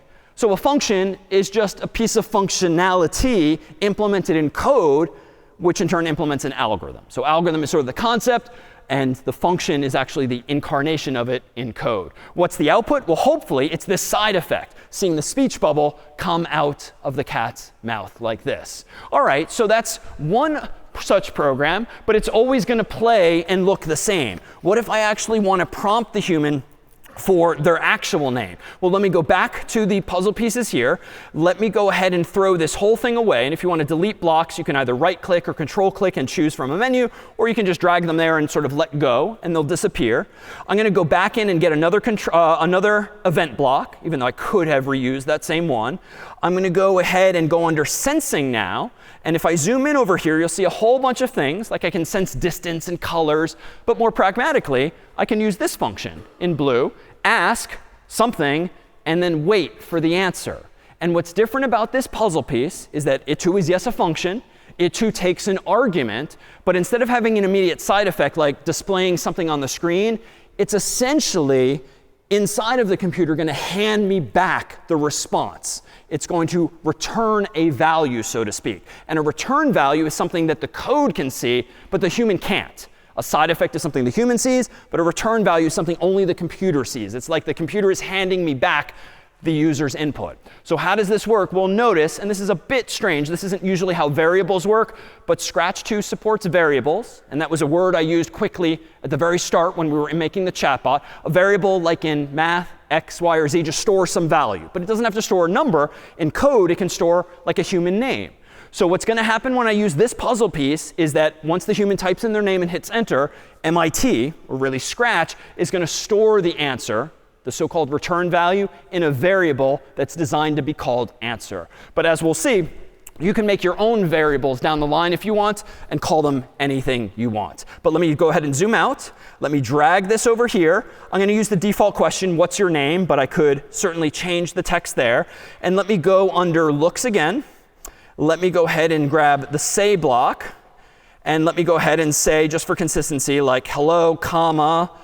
OK, and now let me go under maybe sensing. I want to say, I want to say this answer. Well, notice this. The shapes are important. This too is an oval, even though it's not white, but that's just because it's not editable. It's going to be handed to me by the ask function. Let me zoom out and grab a second say block like this. And notice it will magnetically clip together. I don't want to say hello again, so I could delete that. But now it's still the same shape, even though it's a little smaller. Let me go back to sensing and notice what can happen here. When you have values, like words, inside of a so-called variable, you can use those instead of manual input at your keyboard. And notice it too wants to magnetically slap into place. It'll grow to fit that variable, because the shape is the same. And now let's do this. Let me click the green flag at right. I'm seeing, quote unquote, what's your name? I'm getting a text box this time, like on a web page, for instance. Let me type in my name and watch closely what comes out of the cat's mouth as soon as I click the check mark or hit enter. Huh. OK, I got my name right, but let me do it once more. Let me stop and start. DAVID, enter. No, it didn't work. Let me try one other. Maybe it's my name. Let's try Kelly, enter. What's missing, obviously? The hello, there's a bug, a mistake in this program. But is there? Like, what explains this? Even if you've never programmed before, intuitively, what could explain why I'm not seeing hello? Exactly. It's on two different lines, so it's doing one after the other. So it is happening. It's just you and I, as the slowest things in the room, are just not seeing it in time because it's happening so darn fast. Because my computer is so new and so fast, it's happening but way too quickly. So how can we solve this? Well, we can solve this in a few different ways. And this is where, in Scratch, at least for problems at 0, wherein you'll have an opportunity to play around with this, I can scroll around here and, OK, under control, I see something like wait. So I can just kind of slow things down. And now notice, too, if you hover over the middle of two blocks, if it's the right shape, it'll just snap into the middle, too. Or you can, just so you know, kind of drag things away to magnetically separate them. But this might solve this. So let me hit stop and then start.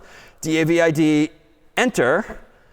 Hello, David. All right, that was a little, let's do like maybe 2 seconds to see it again. Green flag, DAVID, enter. Hello, David. All right, it's working better. It's sort of more correct because I'm seeing the hello and the David, but kind of stupid, right, to see one and then the other, wouldn't it be nice to say it all in one breath, so to speak? Well, here's where we can maybe compose some ideas. So let me get rid of this wait and the additional block. Let's confine ourselves to just one say block. But let me go down to operations, where we haven't been before. And this is interesting. There's this bigger oval here that says join two things, like apple and banana. And those are just random placeholder words that you can override with anything you want. But they're both ovals and white, which means I can edit them.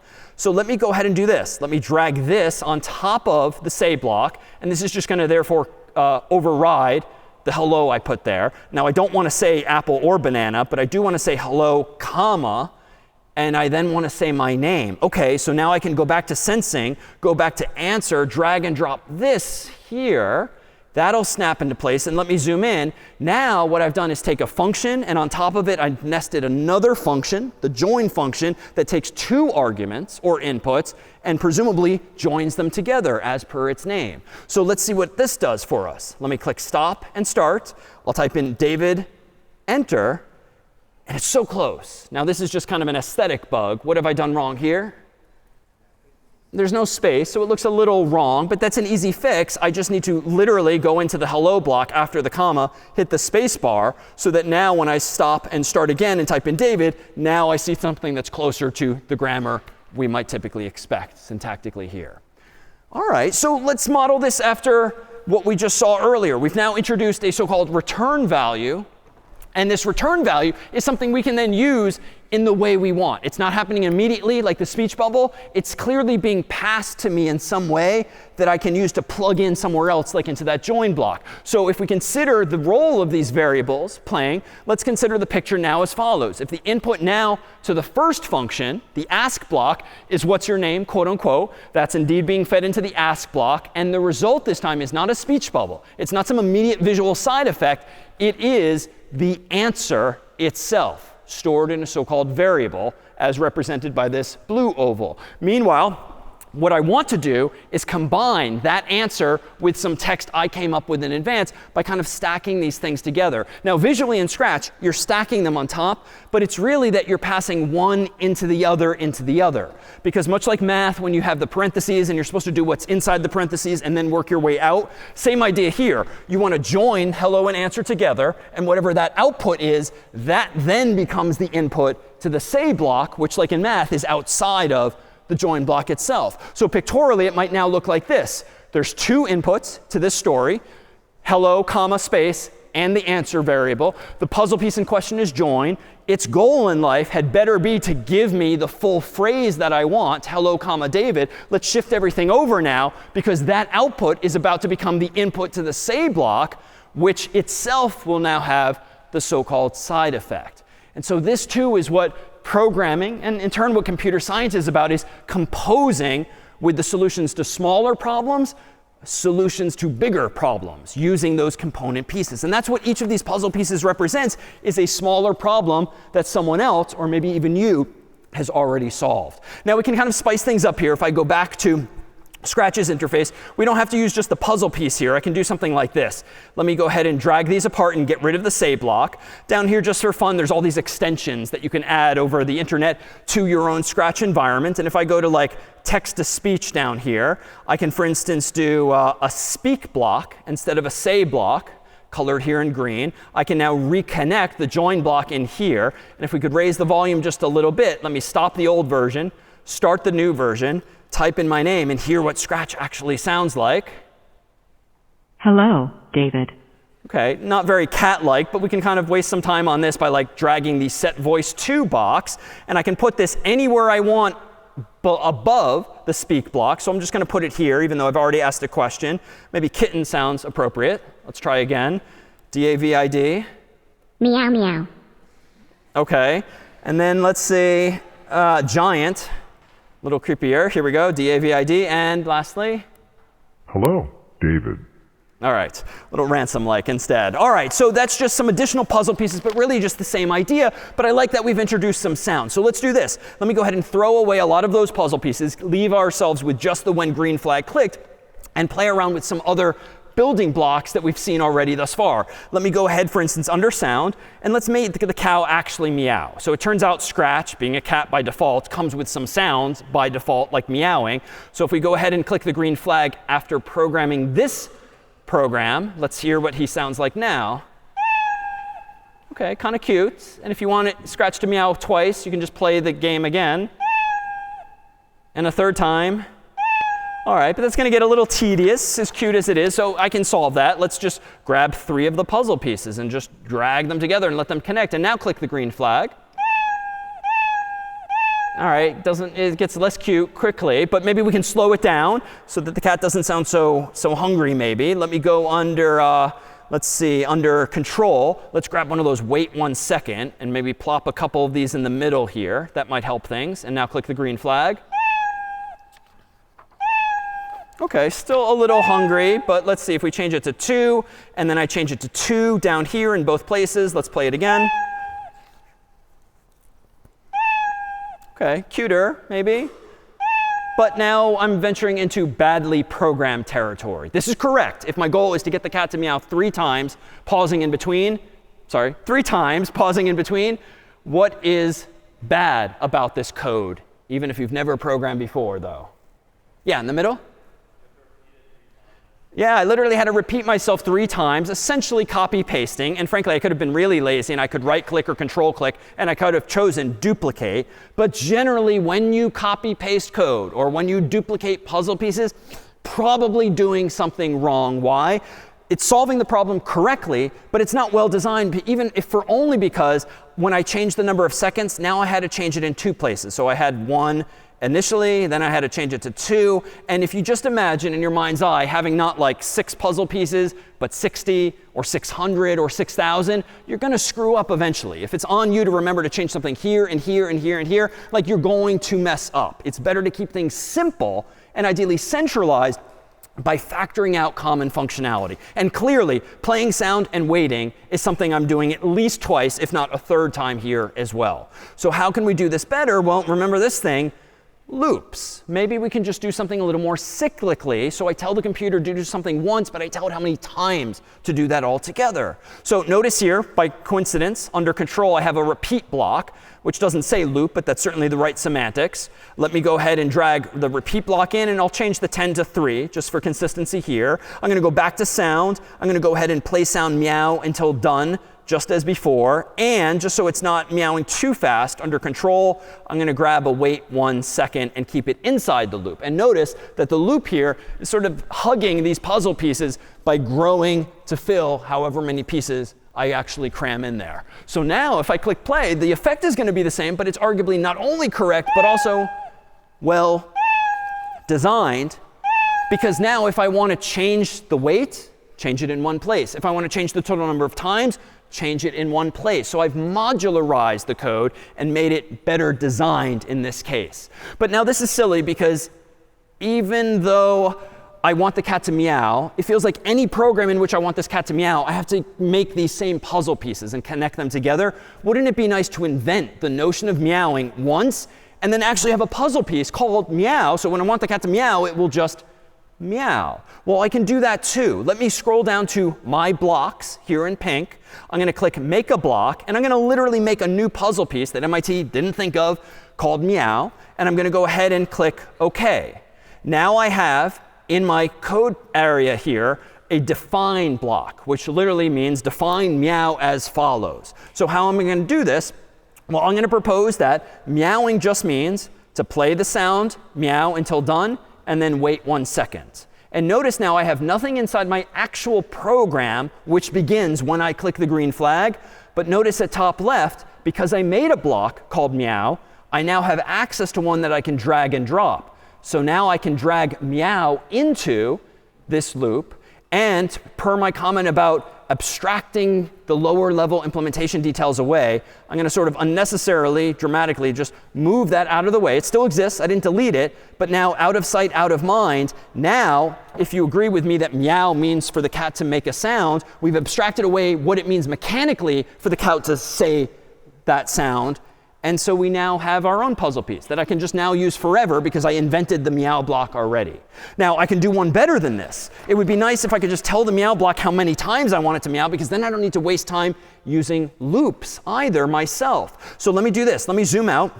And let me go back to my define block. Let me right click or control click and just edit it. Or I could delete it and start over, but I'll just edit it. And specifically, let me say, you know what? Let's add an input, otherwise known as an argument, to this meow block. And we'll call it maybe n for the number of times I want it to meow.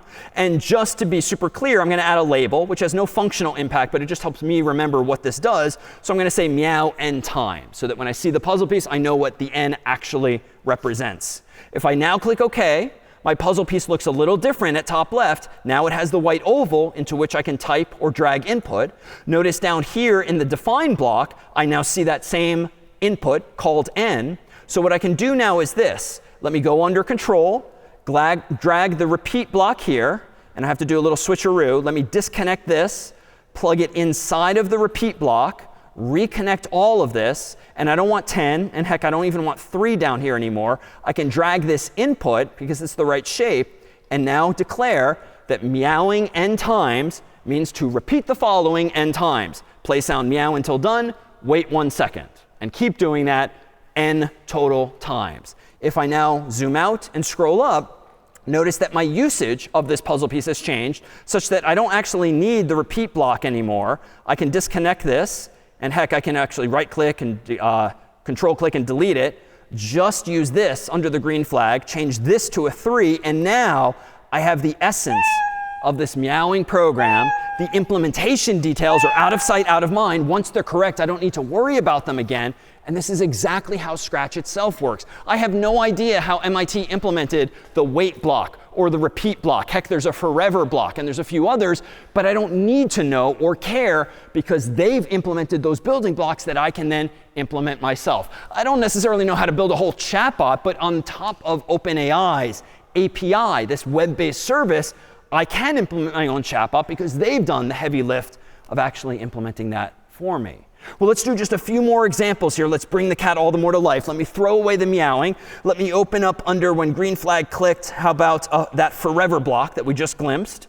Let me go ahead and now add to the mix what we called earlier conditionals, which allow us to ask questions and decide whether or not we should do something. So under this, let me go ahead and, under forever, say if the following is true. Well, what Boolean expression do I want to ask? Well, let's implement, how about this program? And we'll figure out if it works. Under sensing, I'm going to grab this a very angled puzzle piece called touching mouse pointer. That is the cursor. And only if that question has a yes answer do I want to play the sound meow until done. So let me zoom in here. And in English, what is this going to implement, really? Just describe what this program does less arcanely as the code itself. Yeah?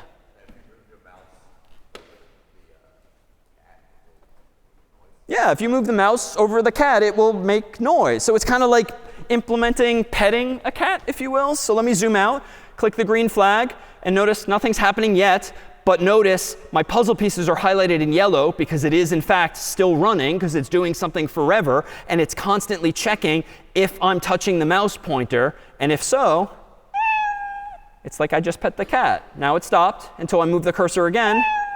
Now it stopped. If I leave it there, it's going to keep meowing because it's going to be stuck in this loop forever. But it's correct insofar as I'm petting the cat. Let me do this, though. Let me make a mistake this time. Let me forget about the forever and just do this. And you might think this is correct. Let me click the green flag. Now let me pet the cat. And like nothing's actually working here. Why, though, logically? Yeah. Yeah, the program's so darn fast. It already ran through the sequence. And at the moment in time when I clicked the green flag, no, I was not touching the mouse pointer. And so it was too late by the time I actually moved the cursor there. But by using the forever block, which I did correctly the first time, this ensures that Scratch is constantly checking the answer to that question. So if and when I do pet the cat, it will actually detect as much. All right, how about a few final examples before you're on your way building some of your own first programs with these building blocks. Let me go ahead and open up a program that I wrote in advance, in fact, about 20 years ago, whereby, let me pull this up, whereby we have, in this example, a program I wrote called Oscartime. And this was the result of our first assignment in this class, whereby when MIT was implementing Scratch for the very first time, we needed to implement our very own Scratch program as well. I'm going to go ahead and full screen it here. The goal is to drag as much falling trash as you can to Oscar's trash can before his song ends, for which one volunteer would be handy here. OK, I saw your hand go up quickly. In blue, yeah, come on up. All right, so you're playing for a stress ball here, if we will. At some point, I'm going to talk over what you're actually playing just so that we can point out what it is we're trying to glean from this program. And I'll stipulate this probably took me like 8, 12 hours. And as you'll soon see, the song starts to drive you nuts after a while because I was trying to synchronize everything in the game to a childhood song with which you might be familiar. Let me go ahead and say hello if you'd like to introduce yourself. Oh, hello. So I'm Han, and I'm a first-year student. I'm pretty excited for this class. All right, welcome. Well, here is Oscartime. If you want to go ahead and take control of the keyboard, all you'll need to do is drag and drop trash that falls from the sky into the trash can. Oh, I love trash. Anything dirty or dingy. Very nice. Your score is 1. Anything ragged or rotten or rusty. Nice. Score is 2. Yes, I love trash. All right, If good. you really 3. want to see something trashy, look at And this. let's see what happens. I have here a sneaker that's You'll see a sneaker was perfectly timed. Thank you very much with the song after figuring out exactly how many seconds it had to wait. Now Han can drag not only the piece of trash, but the shoe as well. I love it because it's trash. And it's around this point in the game where the novelty starts to wear off, because there's like 3 more minutes of this game where more and more stuff starts to fall from the sky. So as Han, as you continue to play, I'm going to cut over here. You keep playing. Let's consider how I implemented this, whereby we'll start at the beginning. The very first thing I did when implementing Oscartime, honestly, was the easy part. Like, I found a lamppost that looked a little something like this, and I made the so-called costume for the whole stage. And that was it. The game didn't do anything. You couldn't play anything. You clicked the green flag, nothing happened. But then I figured out how to turn the Scratch cat, otherwise known more generally as a sprite, into a trash can instead. And so the trash can, meanwhile, is clearly animated because I realized that, oh, I can give sprites, like the cat, different costumes. So I can make the cat not only look like a trash can, but if I want its lid to go up, well, that's just another costume. And if I want to see Oscar popping out, that's just a third costume. And so I made my own simplistic animation, and you can kind of see it. It's very jittery, step by step, by creating the illusion of animation by really just having a few different images or costumes on Oscar. Now, I hope you appreciate how much effort went involved into timing each of these pieces of trash with the specific mention of that type of piece of trash in the music. Okay, 20 years later, still clinging. So you're doing amazing, by the way. How do we get the trash to fall in the first place? Well, at the very beginning of the game, the trash just started falling from some random location. What does it mean for trash to fall from the sky? Big climax here. No, you got a lot of trash on the ground you can pick up. There we go. And your final score is a big round of applause, if we could, for Han. Thank you. So just to be clear, now let's decompose this fairly involved program that took me a lot of hours to make into its component parts. So this is just a sprite, and I figured out eventually how to change its costume to simulate some kind of animation. And I also realized that, oh, I don't need to just have one sprite or one cat or trash can. You can create a second sprite, a third sprite, and many more. So I just told the sprite to go to a random location at y equals 180 and x equals something. I think I restricted x to be in this region, which is why the trash never falls from over here. Just a little bit of math based on that Cartesian plane that we saw a slide of earlier. And then I probably had a loop that told the trash to move a pixel, down, down, down, down, until it eventually hits the bottom and therefore just stops. So we can actually see this step by step, and this is representative of how, even for something like your first problem said in CS50 and with Scratch specifically, you might build some of the same. So I'm going to go back into CS50 Studio for today, which is linked on the course's website, which has a few different versions of this and other programs called Oscar 0 through Oscar 4, where 0 is the simplest. And truly, I meant it when I look inside this program to see my code. Like, this was it. There was no code because all I did was put the sprite on the screen and change it from a cat to a trash can. And I added a costume for the stage, so to speak, so that the lamppost would be fixated there. If I then go to the next version of code, version 1, so to speak, then I had code that did this. Now notice there's a few things going on here. At bottom left, you'll see, of course, the trash can, and then at top right, the trash. Here are the corresponding sprites down here. So when Oscar is clicked on here, the trash can, you see the code I wrote, the puzzle pieces I dragged for Oscar. And in a moment, when we click on trash, you'll see the code I wrote, or the puzzle pieces I wrote, dragged and dropped for the trash piece specifically. So what does Oscar do? Well, I first switch his costume to Oscar 1, which I assume is this, the closed trash can. Then forever, Oscar does the following. If Oscar's touching the mouse pointer, then change the costume to Oscar 2. Otherwise, that is, if not touching the mouse pointer, change the costume to Oscar 1. Well, what's the implication? Anytime I move the cursor over the trash can, the lid just pops up, which was exactly the animation I wanted to achieve. Meanwhile, if we do this and click the green flag, you can see that in action even for this simple version. If I move the cursor over Oscar, we have the beginnings of a game, even though there's no score, there's no music or anything else, but I've solved one of my problems. Meanwhile, if I click on the trash piece here, and then you'll see no code has been written for it yet. So we move on to Oscar version 2 and see inside it. In Oscar version 2, when I click on trash, now there's some juicy stuff happening here. And in fact, this trash sprite has 2 programs or scripts associated with it, and that's fine. Each of them starts with when green flag clicked, which means the piece of trash will do 2 things at once, essentially in parallel. The first thing it will do is we'll set drag mode to draggable, and that's just a scratch thing that lets you actually move the sprites by clicking on them, making them draggable. Then it goes to a random X location between 0 and 240. So yeah, that must be what I did, from the middle all the way to the right. And I set Y always to 180, which is why the trash always comes from the sky from the very top. Then I said forever, change your Y by -1.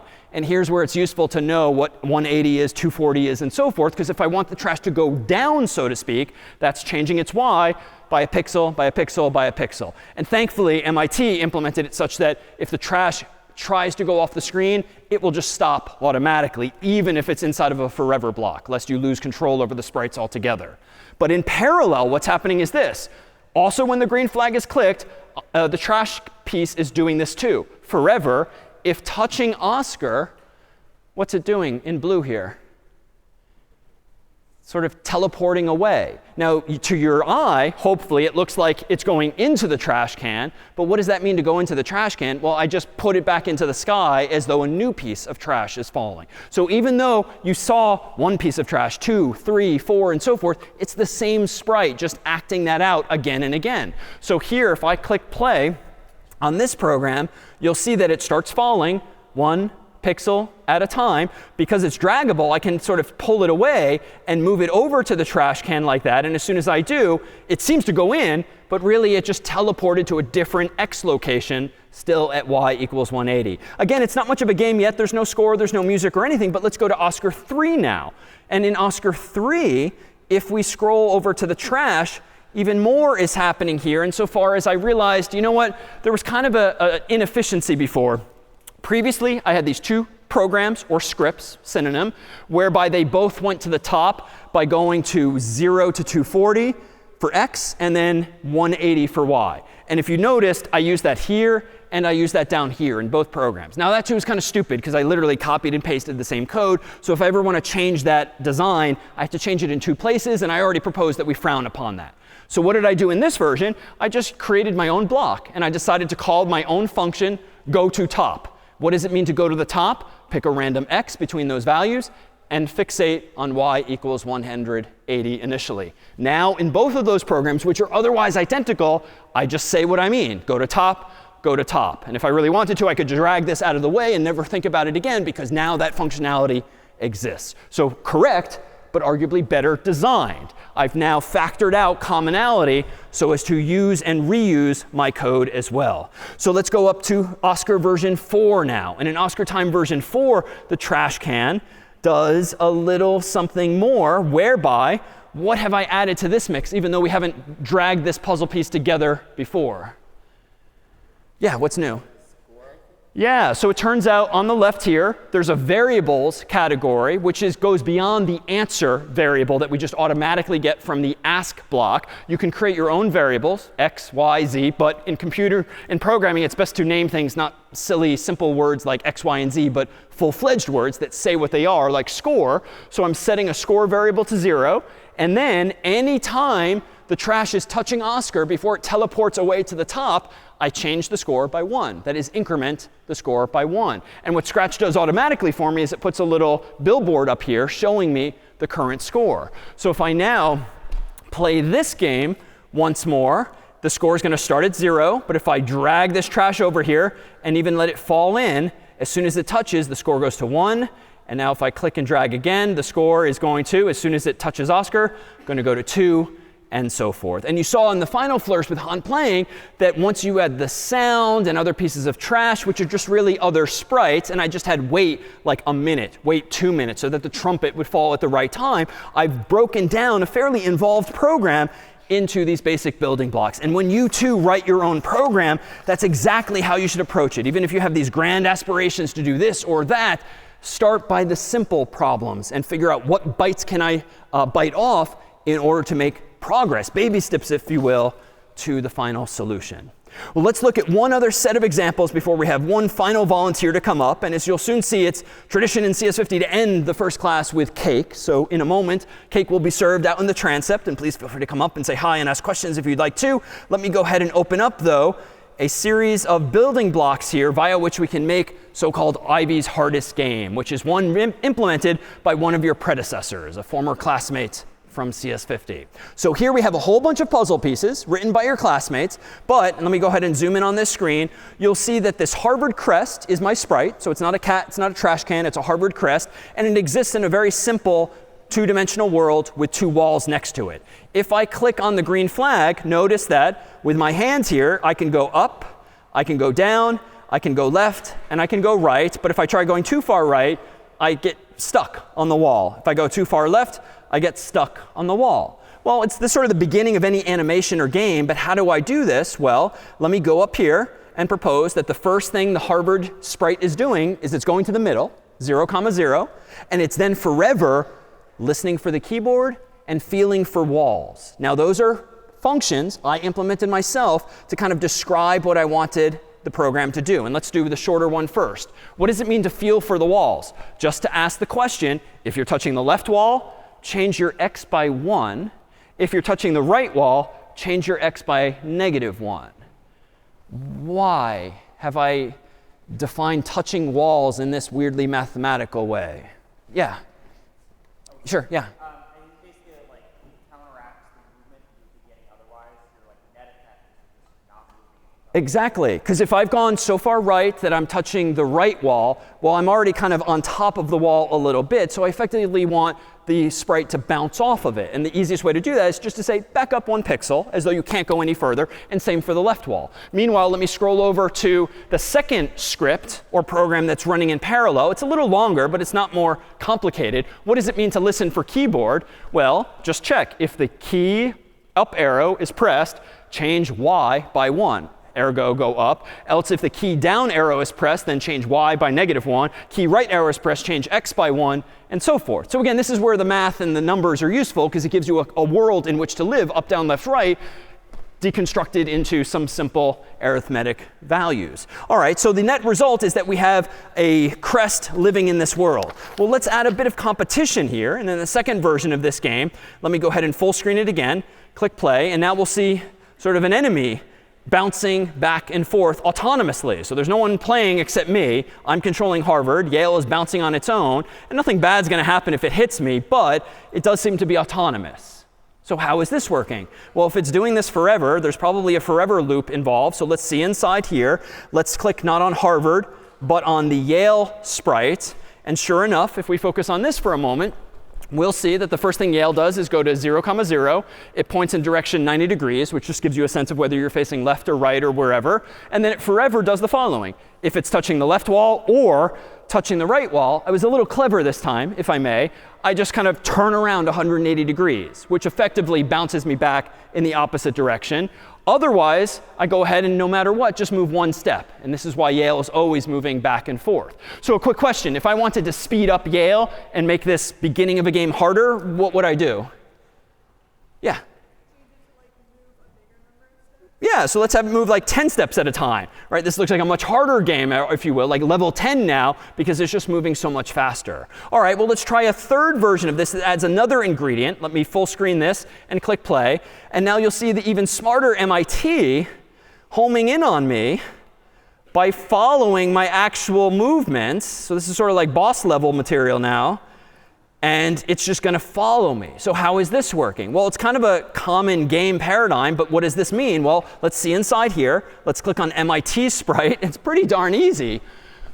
Go to some random position, just to make it a little interesting, lest MIT always start in the center. And then forever point towards the Harvard logo outline, which is the name the former student gave to the costume that the sprite is wearing that looks like a Harvard crest, and then move one step. So a corollary of the previous question, how do we make the game harder and MIT even faster? Well, we can change this to be like 10 steps.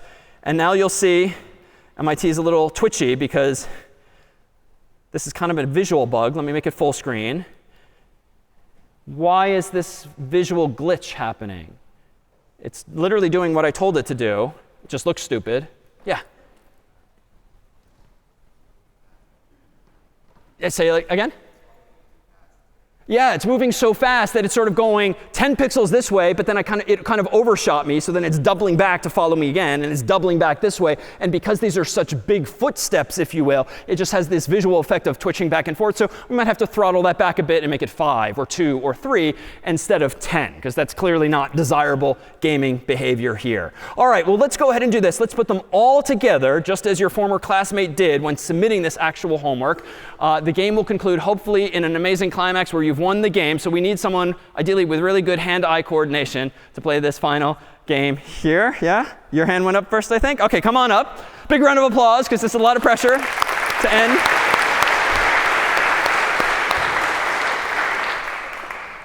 All right. So if you win the game, cake will be served. If you don't win the game, there will be no cake. OK, but introduce yourself in the meantime. Hi, I'm Jenny Pan, a freshman at Hollis, and I'm actually a CS major, Nice. or concentration. Nice to meet you. Head to the keyboard here. This now is the combination of all of those building blocks and even more, aka IB's hardest game. You will be in control, just as I would, of the Harvard crest. And the goal is to make it to the exit, which is this gentleman on the right here. And you'll see there's multiple levels, where each level gets a little harder. All right, here we go. You can't touch this. You can't touch this. Very good. You can't touch this. Nicely done. You can't touch this. So the loop has been added for Yale. Good. 2 Yales now.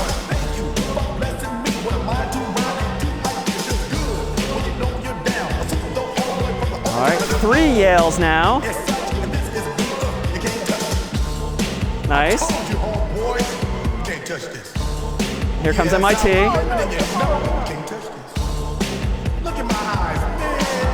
Very good. Yeah. 2 MITs.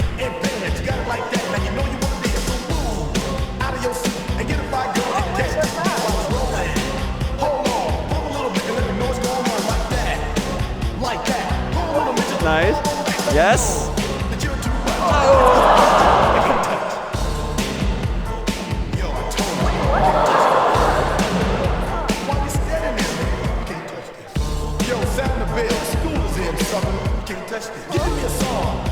Yes, yes. Now Princeton. Another Princeton.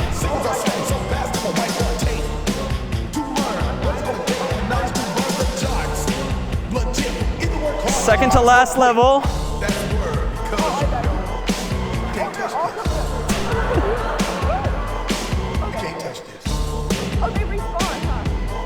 Yes. Last level.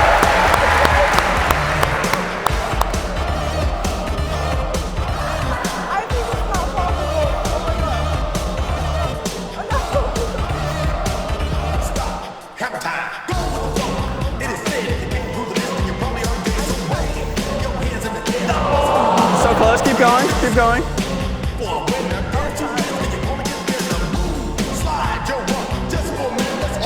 Yes! Congratulations. All right, this is CS50. Cake is now served.